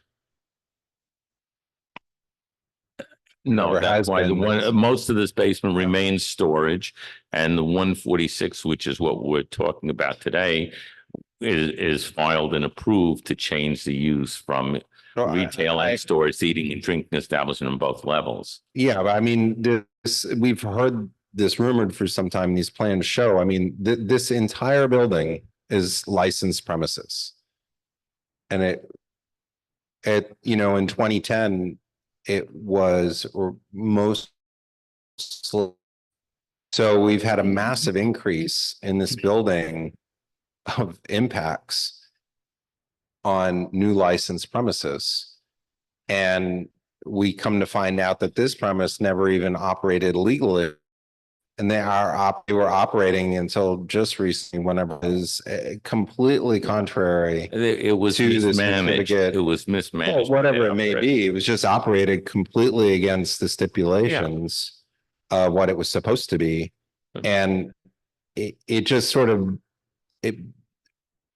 it's why I had mentioned last month that it would be much more helpful, I think, for everybody to evaluate this as the whole building and understanding what's happening. Because now you want to add even more. It would seem to me that, and a rooftop. So it would just seem to me that there's no rooftop use. Oh, that's on the notice that was provided to us. This place doesn't have. No, for the hotel, that's the same building. Yeah, that's a. No. We have five licensed premises in this building. Yeah. And this is one that is significant numbers. There's another space that is a basement that's never been used, that's significant. We have the old Chappaqua space that was a neighborhood nuisance and created monster impacts, across time. We have this, you said, oh, we're going to operate it the same way. They haven't even been operating legally at all to begin with, let alone operating with DJs, dancing, running a separately branded club downstairs, et cetera, cover charges, et cetera. So there's so many different issues here. And then to just say, oh, we just want to transfer the application. As the building owner, you are the person that we have these questions for, because you obviously directly benefit from the other spaces. And the concerns here aren't necessarily, no, you can't do this. The concerns are, what are you doing with the whole building? Because all these impacts are cumulative and may come to negatively impact some of the other things you want to do. And I think that you might want to consider balancing what's happening within the building to understand what the impacts will be beyond some of the normal times. I just bring that up because you may get this, but then have a huge problem with other things. Yeah. And so I just raising that as a discussion point. I can address that, and I think it's a very good discussion point and a discussion we want to have. And most applicants come before you as tenants, and they can only do so much to a space because the landlord bears some of that responsibility. We're bringing you an applicant that is also the landlord here, that is now taking an interest in this space because of how poorly some things were done previously by other people, and they're taking it over themselves. They're not putting someone else in there. They're doing it themselves, so it's done correctly. As you guys know, there's a bit of a time constraint with respect to being able to transfer a license. So that's why we're here to deal with this first and hopefully be able to transfer that license to the ownership group. The application that was laid over that'll be here next month or in a few months, whenever that is ready to go for the hotel, that hotel doesn't have a hotel license per se. They're working on a plan to try to do this properly and to make sure everything is done the way it's supposed to be done. And again, that might be ready for next month. It might take a couple months. So they want to make sure they want to do it right. You've heard from the architects. This is going to be a multi-year plan to get the DOB sorted out alone. Now they'll be able to get TCOs in the interim to be able to operate legally, and that's what they intend to do. But for this space specifically, again, we have a bit of a time clock because of the transfer and the sale of assets here. We can't just kind of hold on to this for months to figure all the rest of the stuff out. So to your point, Carter, yeah, we might get this, we might not get something else. Our hope is that we are going to present a holistic plan at some point to the board that's going to address all of these things. We just couldn't do it in the amount of time we had to act on this. But that is ultimately our plan. And that's why the ownership group is actually taking more of a vested interest in actually operating the premise as opposed to just playing landlord, because historically it hasn't worked out well for them. Yeah. There's a big risk for, Use microphone, please. there's a big risk in this for me. It's much easier to just give it to someone to collect rent. I collect my rent. I don't care what they do. It's their job to deal with the community board. Any problems that they create are with the community board. You don't really find landlords who are willing to take on that risk ever. It really doesn't make sense. So I don't want to come off arrogant. And Carter, you brought up a lot of good questions, and I'm true to my word, right? I told you I bring my architect here. I wasn't equipped to answer the questions that you had, and I brought my architect, and I do exactly what I say. The previous tenant, I can't speak for them. When we met them, you were talking about two older gentlemen. They're coming in suits. They're dressed nice. They have all the right answers. They say all the right things. And then you look at their track record and you look at all of their restaurants, and they even did work with the city. The city awarded them Pure A to go in to do eating and drinking establishments. And then at the end of the day, we discover through the grapevine, oh, this happened, that happened. And we say, well, how did that happen? Aren't they supposed to know what to do? How did they lose their Michelin star chef? How did they not have a contract for this? How did they not have a contract for that? And we only learn it as a landlord. I'm not their parent. And there's nothing in the contract where I can say, oh, you did that and now you're out. But all I'm trying to do now is fix the problem in the best way that is in my ability. I don't have $100 million laying around where I can go and just shell out money. We still have real estate tax to pay, right? The hotel functions, but the ground floor is a big portion of the income of the hotel. And if the ground floor right now is vacant, right, with the exception of 351 Broome Street, I have another operator who is there, but they're not doing anything that, in my terms, they ask us for concessions. I'm giving concessions month after month after month, and they're not doing anything. And on my side, it's hurtful because the city still comes every year. Where's your taxes? And they just raised our taxes on the building. And I think people glorify the hotel business and they say, oh, you're gonna make $1 billion. But you know, by the time you finish paying off the bank, because our old partner died because he was in his 90s, right? And we had to buy out the partnership and we didn't want to sell to a big corporation, which was Starwood Hotels. And Starwood Hotels would have come in, they would have gentrified the whole block. They probably would have bought the neighboring buildings to the left and right. And the person that's standing in front of you is me. And I was the only advocate who said, why are we giving up the neighborhood? I just watched the Moxie come across the street. I just watched the buildings up the street from us. The 5 of them, they're coming down right now where Lighting by Gregory was, to a big development. And I'm the last one standing. And I'm sorry, but if you guys cut off my toes, we're going to have no choice. And the neighborhood's going to go in the direction that you don't want and I don't want. I want to be here, right? So that's all I want to say, you know. I mean, I was just gonna say 696 is what I add up as the occupancy of all the ground floor. That's a pretty significant number. Number one. Number two, I think the argument from many in the neighborhood would be that you did gentrify the neighborhood by bringing this restaurant space in because it was previously a lighting store. We were there for 40 years. I'm not disagreeing. I'm just saying it's the changes that you went on all these spaces to eating and drinking from what it was historically, which was much more retail. I'm not saying that. I'm just this is what people talking. This also license wasn't even properly issued. This license should be revoked. They've operated without the proper permits. They lied to the liquor authority. They submitted a C of O that wasn't accurate. They knew that. They did it anyway. I mean, and now you're buying these assets on something that technically couldn't have been operated. So, and that license was issued over the objection of the community board, and then it was reconsidered. And because of the reasons that you stated, it was issued.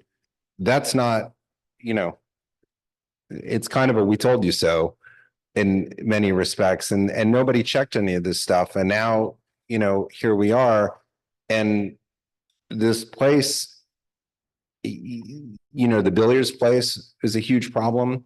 Obviously, you designed the lower level underneath that is a huge space. We had the pizza guy who was in here begging us for years, and we finally were okay with it to upgrade that license because it seemed like other things were sort of stable. But there's been a march to eating and drinking in every single space, and there is no diversity. That is the change in the neighborhood. Sorry, but that's just what it is. So there's a lot of concerns here, and it's just difficult to hear this sort of as space when it's not. It's part of exactly what you said, your whole ground floor retail master plan, and it's got to be figured out. And it's what it is. I hear you and I understand your point.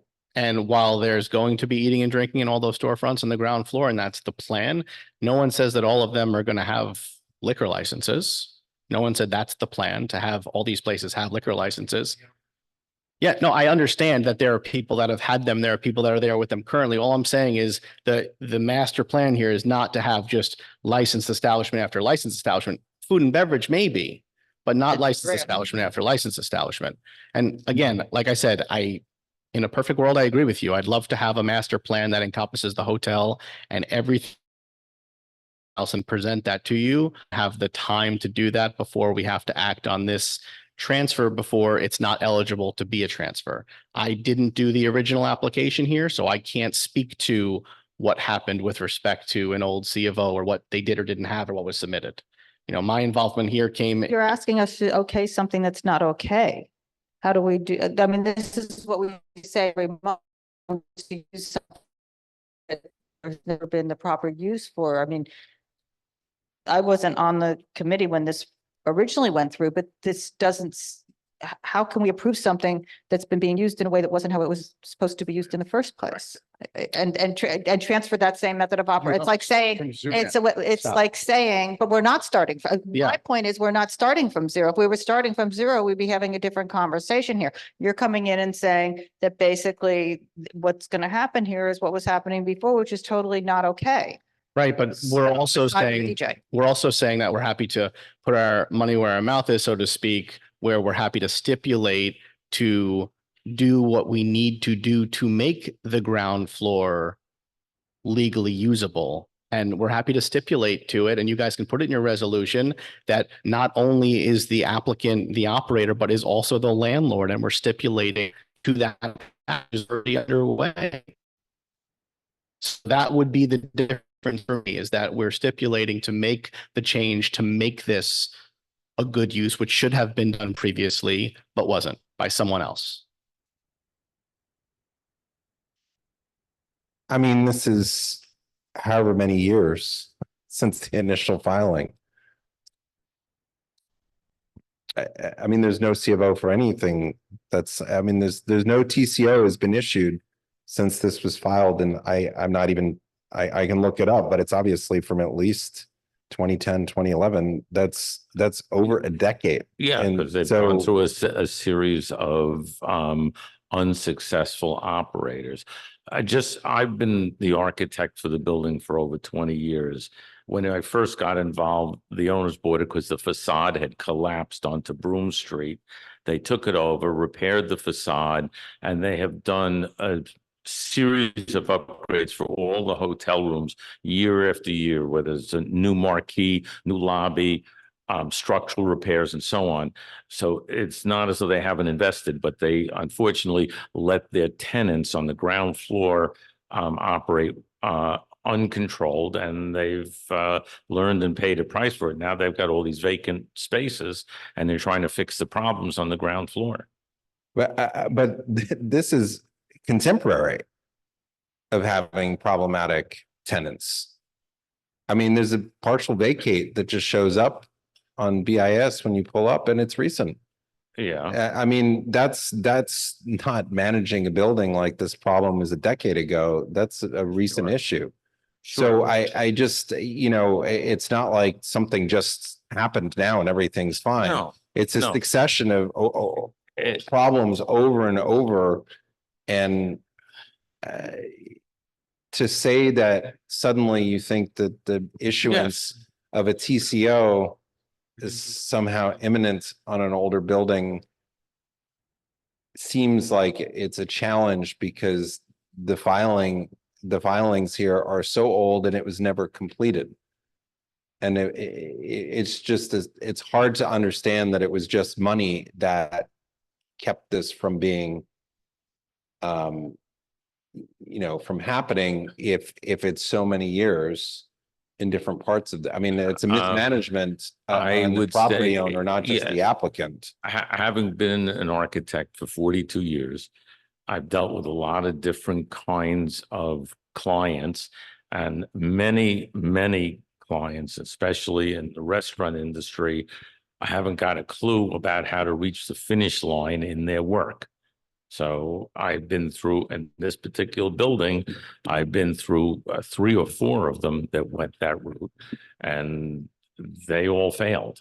So you could go into most buildings and find that they have not been able to get a final C of O for a decade. It's just the labyrinthian quality of the building department too. Yeah, I mean, I'm just, But yeah, you have to go start with something, and you know, we've got approved plans. We're moving to get a C of O for that space. Yeah, I mean, That's what I'm working on right now, managing with my mechanical engineers for plumbing, sprinkler, fire alarm, HVAC amendments, place of assembly. Just, they've asked me to get all those things approved and signed off. I mean, the last C of O I see, I mean, I just, you know, we have all these issues, and the Sure. billiard parlor was operated over capacity. I mean, they removed all the billiard tables. They left it with three. Yes, so the the billiard, minimal- they minimal to wanted a have the cabaret on license. the cellar level. I filed for it. I got it approved. Then they found that they had to needed 2 exits. They decided, they asked me to revise it and file and reverse it back to the way it was. So those are the kind of gyrations I had to go through year after year. Yeah, I guess that's what our concern is. Yeah, no, it's Because what's it's a valid the concern. plan?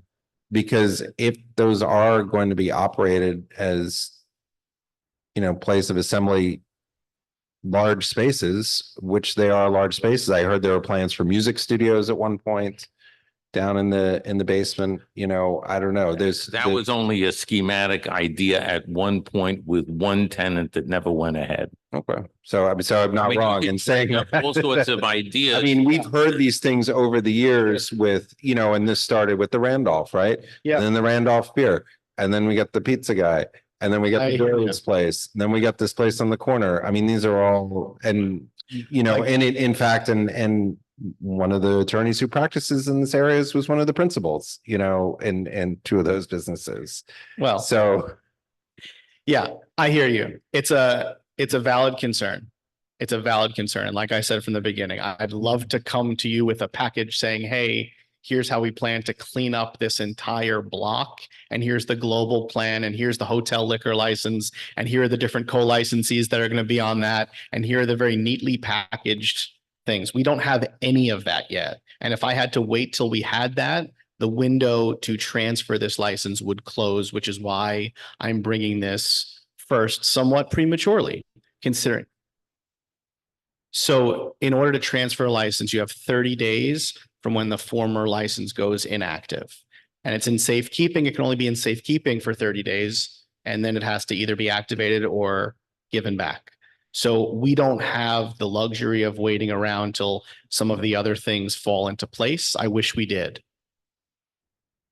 So that's why we're here for this transfer. I'm happy to stipulate that we'll pursue a C of O. And again, you have the principal of the application who's also the building owner. So he's in a unique position to actually have his feet held to the fire here. What's the benefit of transferring the license, just so I understand that? The benefit of getting a temporary permit in short order and a temporary permit that will have the stipulations that the prior operator had, as opposed to the new version of the temporary permit, which is closing at midnight 7 days, and you wait 3 or 4 months to get, as opposed to 3 to 4 weeks. This is exactly what the problems were with the space. I mean, so basically half the problems with the space were the way it was operating, and you're doing this to get a temporary permit so that you can operate in the same way. And I mean, What do you mean? maybe not 2 different, but with the same hours, right? The same, I mean, We're applying for the same stipulations the former people had. We intend to keep our promise to operate in that way, which they didn't. so that my was- understanding, and you know better than I do, of a transfer is really, we treat it like a new application. You might be able to get your temporary permit under whatever they're doing with the temporary permits, Yeah. but for us, we review this as a new application. Of course. And we don't care that it was 2 o'clock before, 4 o'clock before, Sure. DJ's downstairs or not. So Yeah, it's also. you have a microphone right there. It's also, we can ask for it to be a full board matter, not just because that's who put these stipulations in place. it's automatically So- going to be a full board matter. But you can't operate though, That's not true. So because you don't have a C of O for the basement. And if we put in a complaint right now to the liquor authority and said that this license was issued on a misrepresentation, because I'm sure if you go to the 500-foot hearing report or whatever was done and the C of O presented, it doesn't say you can use the basement. And that was a requirement at that time. Yep. And So it's just. So look, And also to the other fact, it is the norm now that hotel owners control their liquor license spaces. correct. It is the norm now. Not anything different. Yeah, and that's what we're trying to accomplish here. Again, that's the ultimate plan. So to your point about the differentiation with the temporary permits also is this is automatically going to be a full board member, full board matter because it was a full board matter in the underlying license. So this will be a full board matter again because it had been previously, but we would just have the benefit of having a temporary permit on the shelf to pull when they're ready to operate. Now, to your point, Carter, from the liquor authority's perspective, that will be kosher. However, from the DOB perspective, with respect to the basement, it may not be. And you're right. If you filed a complaint with the liquor authority and said there was an underlying misrepresentation with the lower level, that could cause a problem. And what I'm telling you is we're not going to operate illegally. However it works. We're not going to operate in a space that's not allowed to be operated in. I'm fairly confident that's what we were told by the last applicants. It could be, I don't know. I didn't represent them, but I mean, having been there and heard, which is the same way that you represented them, is we are so important and so this and so that. I'm just saying that they never finished and did what they said they did. never. And then the last operator that we've come to understand that was involved with the space, and we haven't recently followed the information to see whatever the changes have been in the last The 5 corporate years. change into the And company. the corporate right? change into the company, as you Correct. probably are aware, is another I did that. problematic Correct. operator Correct. that we've had issues with that nobody knew about. And they're the ones who, of course, again, operated it in a problematic fashion. 100%. So And just a note on that's- that was a corporate change that was below a threshold of needing to be notified, which is what was done. So there's no need. for it And to it's come here. shocking, there's no disciplinary history for that individual, that they're not called up every time at the liquor authority that they come, because that's our experience with him over the years and in the establishments that he's been involved with. Yeah, And I mean- on Gansford Street, he was owned that building. Well, I was- Operated illegally in that space, and the other. Yep. And there's been look, I'm not going to comment on that.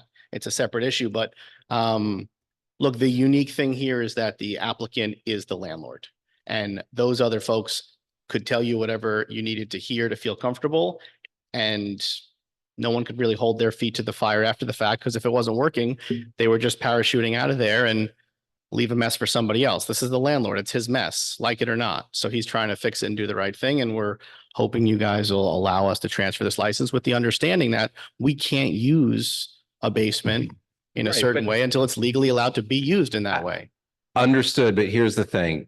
That was not a concession to them to build out the space. You put this on them.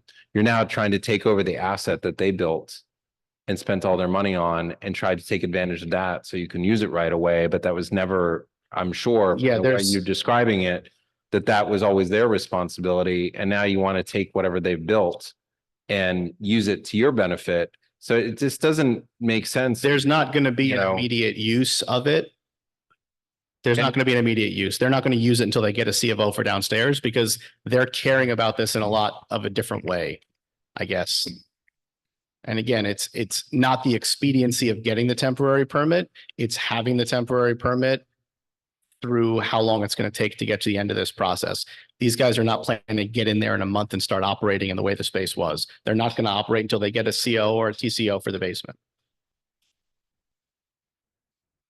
Anybody else? Okay, All right. Thank you. thank you. Okay, I think that does it. Yeah. I talked about Dante. Oh, I thought you said. Joe. No, we're good. No, we're good. We're good. We're good. I covered it. Yeah. Yeah, no, we're good. Okay, do we want to take a break for a minute? Okay.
So this is what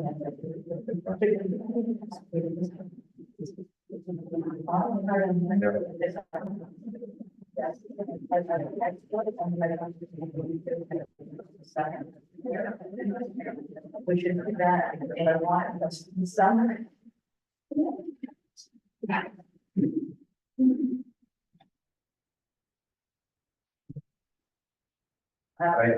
guess. Well, yeah, I could do that. I mean, but I.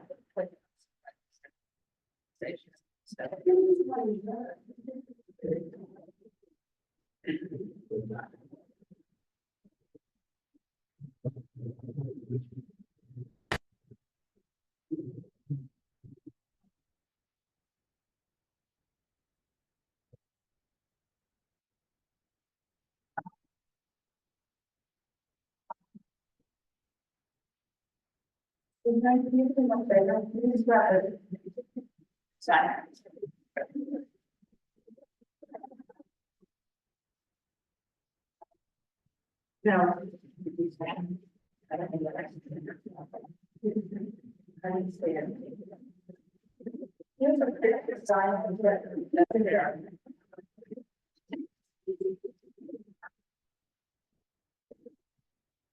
This requirement to circulate.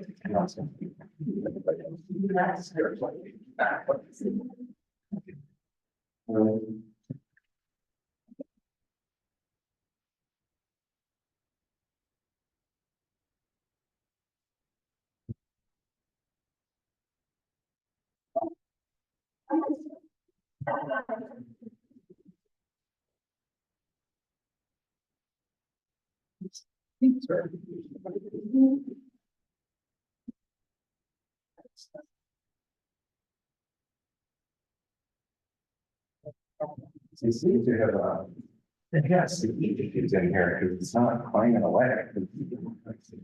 Bang, bang, bang. We didn't stop the meetings and switch on here. It's nice that this is in the way.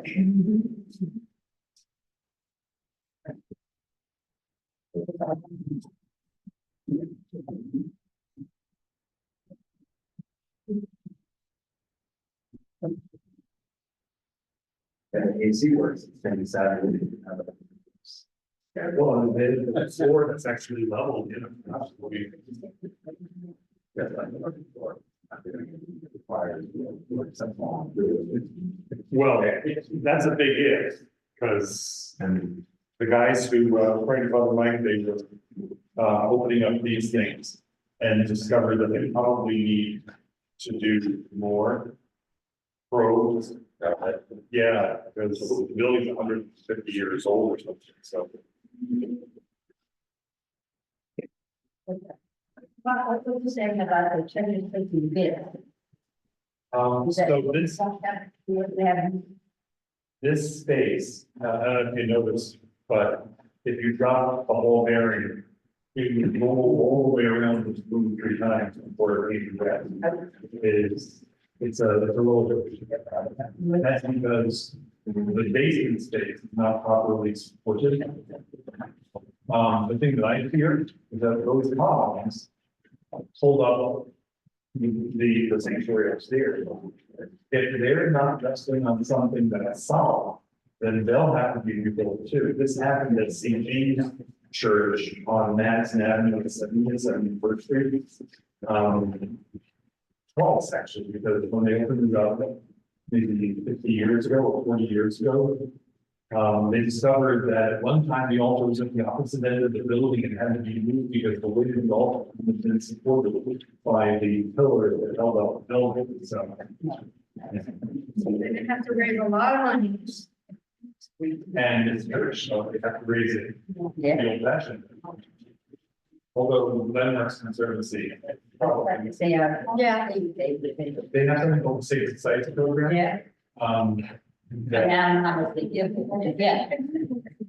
Well, pictures is a good if they come on those things, but still.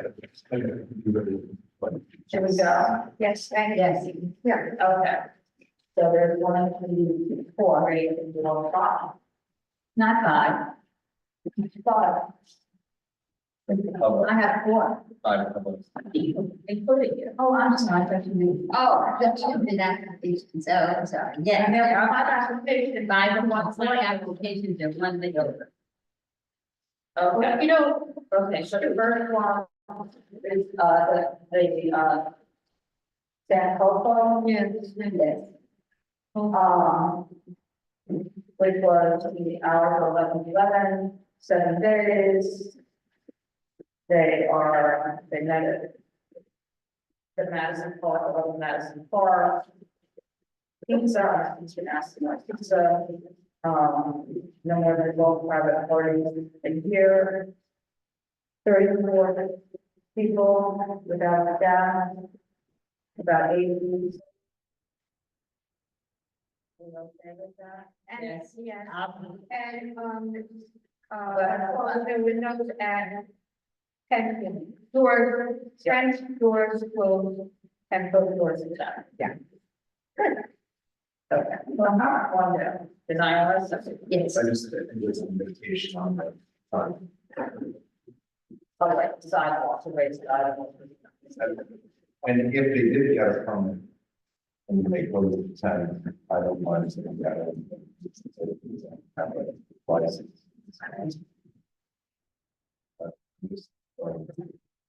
No one. Then they have. Okay, right, I mean, and if they were looking for a sidewalk cafe, the sidewalk will come on property and then they were looking for a sidewalk cafe. And you do sidewalk cafe, then both place happening. Right. Yeah, if it's in there, we can wait. The only If it's not there. comfortable thing I have to say, the person has to go up and get brings the wine and they don't have to serve it, bringing the alcohol to the table. But, it's kind of, but, you know, that makes me feel, comfortable that, I mean, you know, I don't think anyone likes to do that there.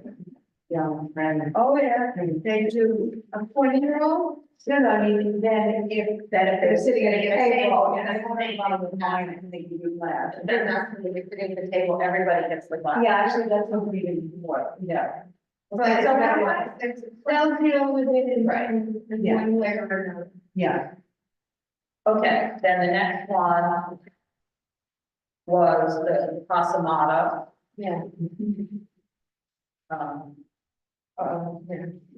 Yeah. Yeah, we speak easy, the discreet, The no 45 lighting flavor that is coming back. layover. That, I mean, I will say that right, no, I mean, yeah, because they alleyway and not have that in the letter that they put out to everybody is crazy. I mean, that they knew that I don't think that was a mistake. that was not a mistake, that. It's the biggest. Not only that, I mean, it's gonna be like you were saying, the speaking to the client or like, I mean, it can be, how be very successful, we need all these people in that, little alleyway, the noise people look like this, and your clients. That way, I mean, you know, And that's all flat. right, it won't be. No, it's like. And I was going to ask you. Yeah, yeah, right. Is that three people or? If you don't have, you know. Well, yeah, and for. They don't need that. So I think a lot of them. There's also some of the emails that we got, related on that. Yeah. That's important to people as well. And that was when they had gone. See that there are more restaurants in order for there to be room for more hours, all of the places for people more consistent. And that's a consistent closing time of all the other restaurants, including their own. Yeah. So Right. I think that was very good. Well, the difference in the others is that this is on contract. Well, of course. What is that? They think it's very speedy. Well, then they can start, meeting at 5 o'clock. I mean, people. Especially if they people have long hours, it's going to be not as the little bit takes one for the. Van pops up and goes around the corner, but we were waiting there at 4:30, 4:45 to get in the front of the Yeah, you know, so. Okay, so we'll see what happens. And when they come back, then they know. They should have a camera. Yeah. They need to the alley, I mean, They should not. Yeah, so. No, to be discreet and go like, on the shit end.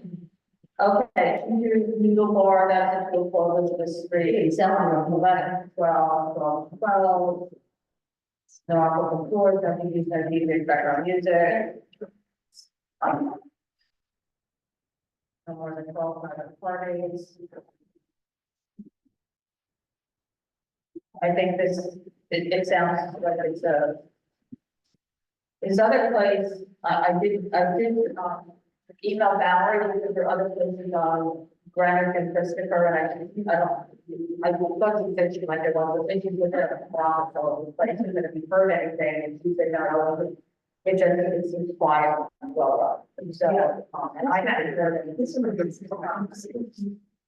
I remember that we were coming, and it's, I think it might have been back in 2017, and what I found interesting about that is that they have just had beer and water the whole time. They aren't somebody who's come back again. That was the first thing I found in the business. But yeah, back. I think it's much is real good, you know. So we all 9 months with that? Yeah. Okay. And then, the next one is which 99. That's 11 o'clock. The two women. There they are.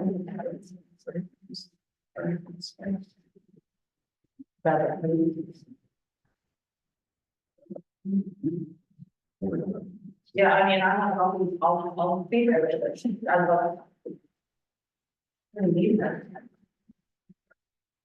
What happens if this is 3 to the Bowery? Yeah. And I'm just trying to see that he said that they work with other. I know some of the Sally and general manager of Thai restaurant, second president. Managers, that we should call.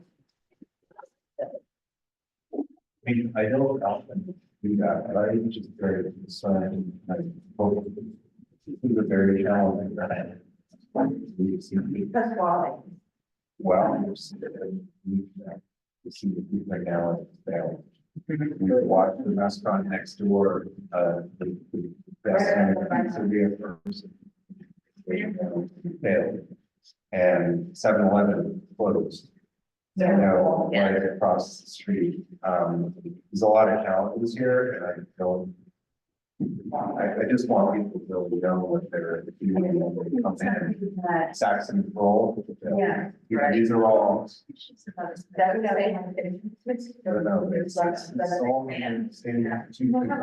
An extensive menu. But how they would look all that stuff. That I'm okay with, I just hope this just didn't seem like a good situation, and it's interesting because all the restaurants on the cross streets have done well. And Lafayette has done well. But this particular type of challenge, you know, maybe just like everybody else thinks that they're going to spend the time, maybe so, but I just bring this up.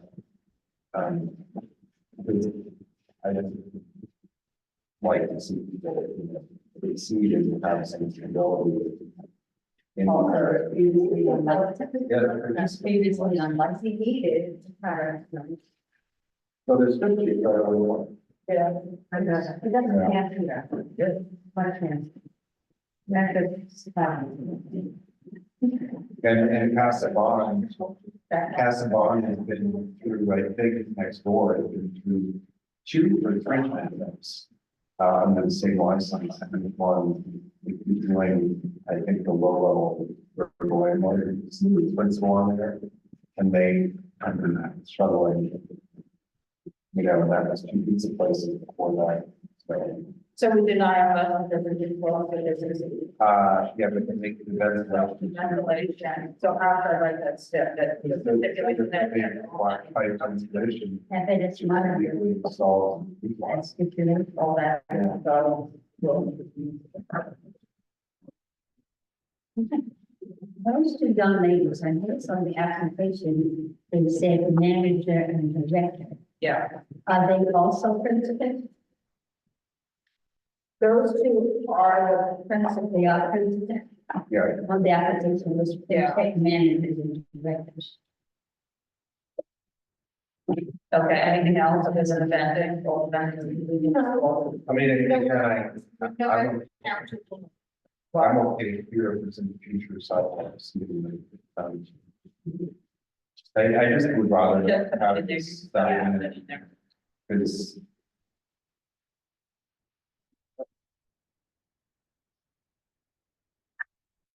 Okay. Everybody has it? Yeah, that's. And then the last one. I don't know if you do it just fine. 340, 340. I mean.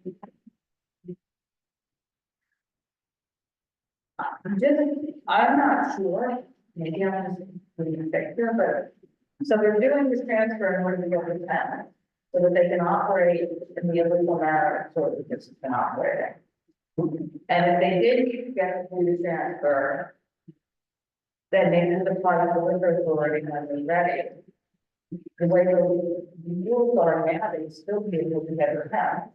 But they just wouldn't be able to be over the phone, my misunderstanding. We don't do so much, they have to close it while under the tender. So the only thing they're really gaining is that, well, am I correct in that? Yeah.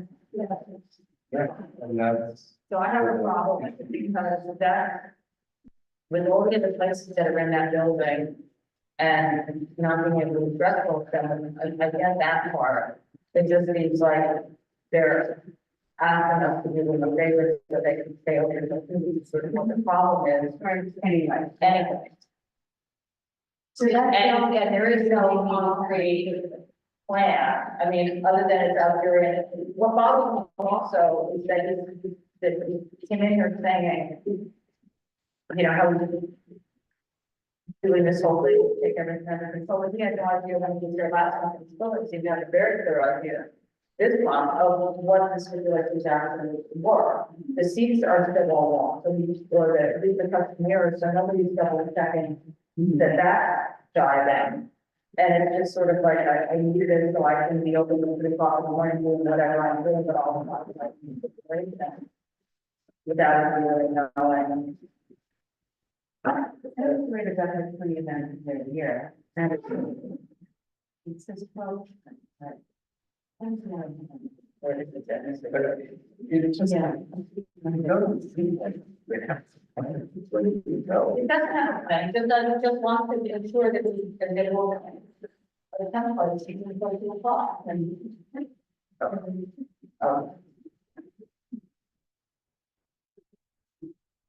I mean, that, he's got no experience running anything. No, he has bad experience. We said, yeah. Right, and it's also like the architect, the more about what the problem with all the other places that are building on. Well, they think that house that they just kind of really kind of. Well, but that's right, so when I've been hired somebody to manage my restaurant, I didn't take any time. Yeah. Sometimes somebody said that. I mean, I think. You didn't sell a hotel, you like the neighbors, right. But it's not managing that, it's been years, it's all running along, that's like, right? But we have less of this manner of space that the way this, my understanding, it's working, the Hanover veterans, so. Or they apply the time release, they pay for it, and they don't want to work. Now the landlord is trying to pick up. Is an asset, something that they develop, and they promise they were the best people. And the SLA still turned them down the first time on the first license denied. They're, what's that? You said something about something you came in as a janitor, so who's that? That was my control. And so they came in and used all of their other restaurants and they were so good. They were able to convince the local councilman for the time and switch their support to them in favor of these guys. Margaret, and then they asked for reconsideration, and the liquor authority granted a license specifically on their history of all these other places. And yet they never properly told this license, and it was everything that the concern said it to be. Everything in the last, 8, 9 years has been operated exactly the way it's supposed to. And now they're saying, oh, but this will help us set up and running sooner, but they don't. I don't see. I mean, and I also am concerned because if you look at the plan, you got sort of multi-hundred people places still in those buildings that are closed. I don't know. It's supposed to be basically it's supposed to be part of the restaurant and operated. It hasn't been to my understanding. So I don't know why a property owner would somehow be able to operate things better. Especially when you told us, that the financial concerns help us and we have these areas. Well, I guess who's coming from a money perspective, because it doesn't have the. So. And we got some complaint letters from the folks who are part of the original.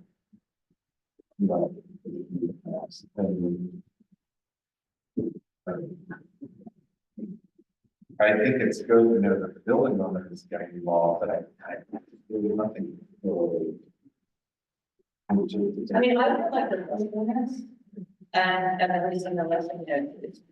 If I were looking at the right now, I would come down and say, shut down and call it out. I mean, that would have been one of the ends. So when he turned around, so we had sort of like my argument that I would name resident negotiate with that.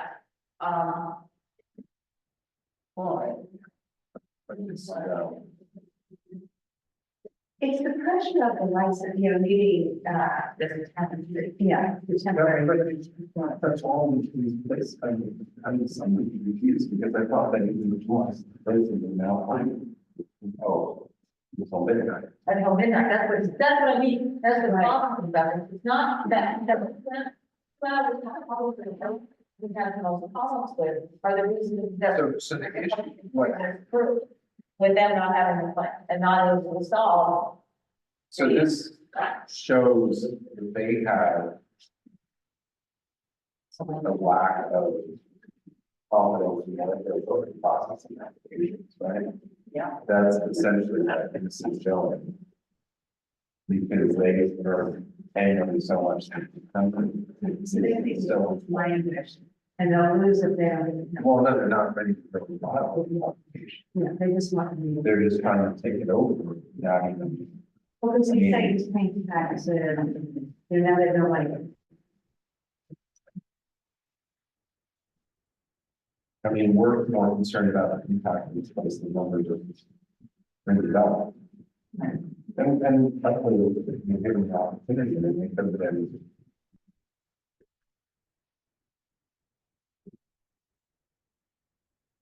So what are we on with this, are we denying this or? Right. I mean, I would deny it because I was asking them to try to work with them and say, well, we do have it all, public 12 and we'll do it. That was in my mind, I didn't know if anybody else on the city would be okay with that, but that's sort of like, when you're getting your stuff because you can always come back, but it's the whole reason they want the transfer because it's the top. But We don't discuss that clearly with them. But they answered it. They gave us the information they have to follow as well. This comes up. We didn't do Jason on it. No, because then I didn't see anything to do. That's the reason they wanted that was that. So the other issue here is that this is an enormous outdoor area. Yeah. But you're not. That, which isn't before us, but it's part of the impact of the business that to be open in the downstairs and, I mean, you know, they, Don and I was with Lawyer and, you know, their Instagram and all that, there's all the posts. Is that what that is? Yeah. The cover charge. I mean, every time that's $175, another one item said $200 to get it. And I don't think that included a free break.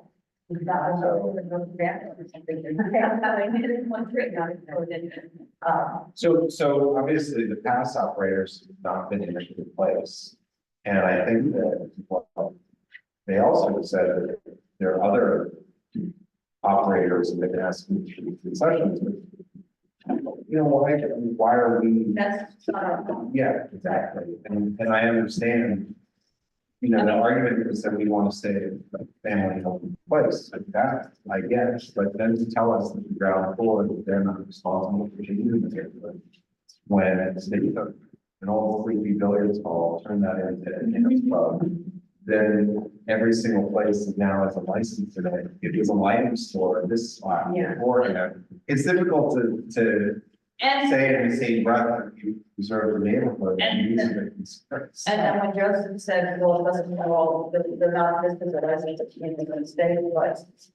When did that, I mean, but when did that? I mean, when did it? I like the $250 almost passive tacos. No, not including tax, take the drink. I like to know. Just to spend money and see what they do. So we have not. You know, the authority doesn't require these issues anymore. I mean, they don't require us to go. They did before and they did accept it. What happened?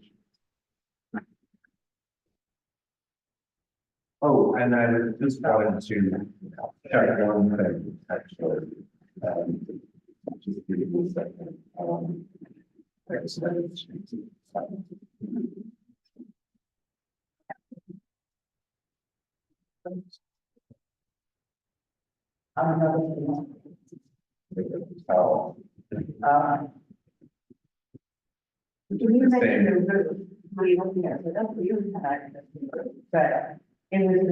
the building that. Right. Right. And that's what. So it's like. So you can't separate yourself from that, even though it's a different entity. It's another entity now.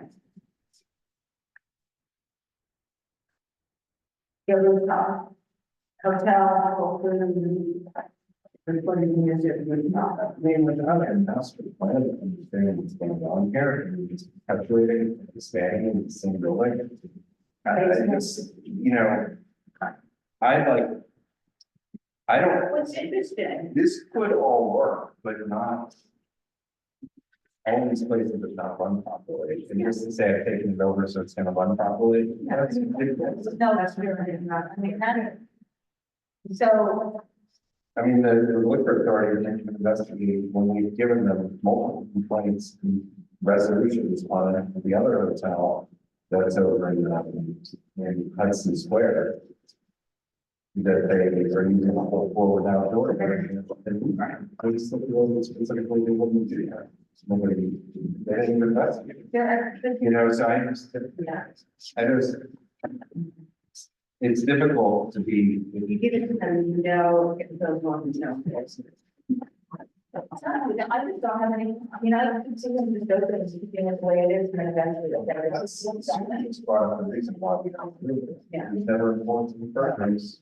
I didn't disagree, you know, the neighbors with the first, and they're gonna get it done.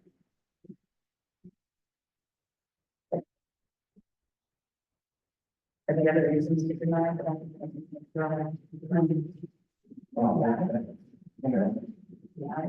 It is, because sales of the entire building, even though this is a separate license to pay. It should have been, it should have been like a total, I think the total plan, like that last time, because it didn't cover the be in the same. It accumulated About the that's 600.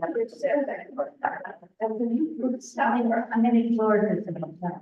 It's not big. Four. They can sell. In that 30-day notice, it said basement, ground, floor, second floor, third floor, and fourth floor plus the roof. Yeah, maybe they want to license. The whole, so I'm not sure what space they have in the basement for the hotel. There's other spaces that they want to put on the hotel license. It's that monster cabaret. Yeah. But they realized it the two exits, but now they limit two exits by doing exit. It's easier for them to not put this in the hotel license. I mean, and you know what this is. And I think that something they may not do, but this is a great location for one of the large facilities. Well, I'm just pointing out, and that's what we heard. Remember that hotel, these now, one of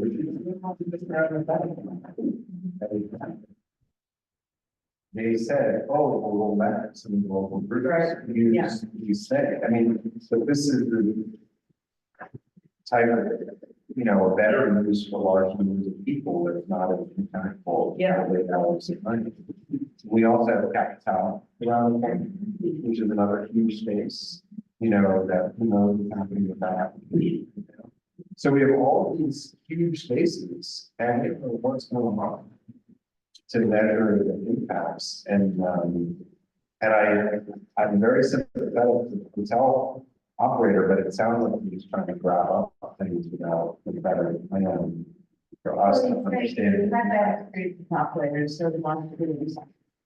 I mean, that's in a way, I won't say that's what, like, I don't know, so that, again, what hotel, they're putting his name all the way, so that it's something, not that he's responsible, because I complained about what he said, no, it's not my responsibility, I just want to make sure if the lease that my name is on the lease.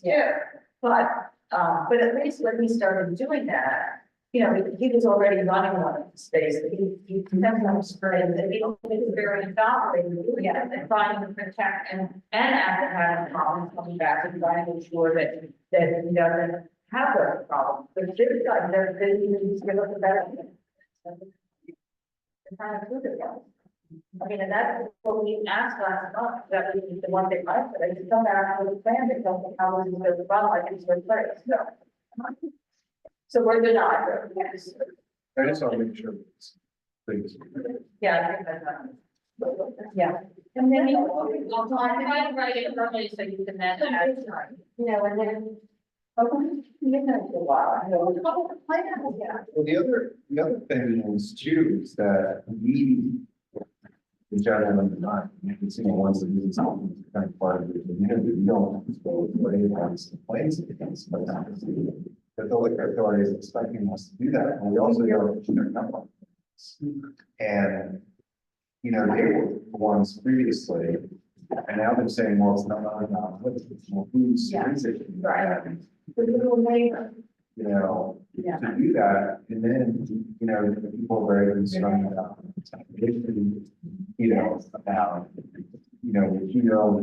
all too common when people go out and doing that. Yes. And so these are all really real concerns, because past operators to do this, and I think we've covered it. Okay. So we go, and we'll be adjourned, Martin, but we're adjourning now? Yes. But I know adjourning, it's 9:11. Stay there. Okay, no new business? No new business. No new business. So we will be here until February. Yes. And April.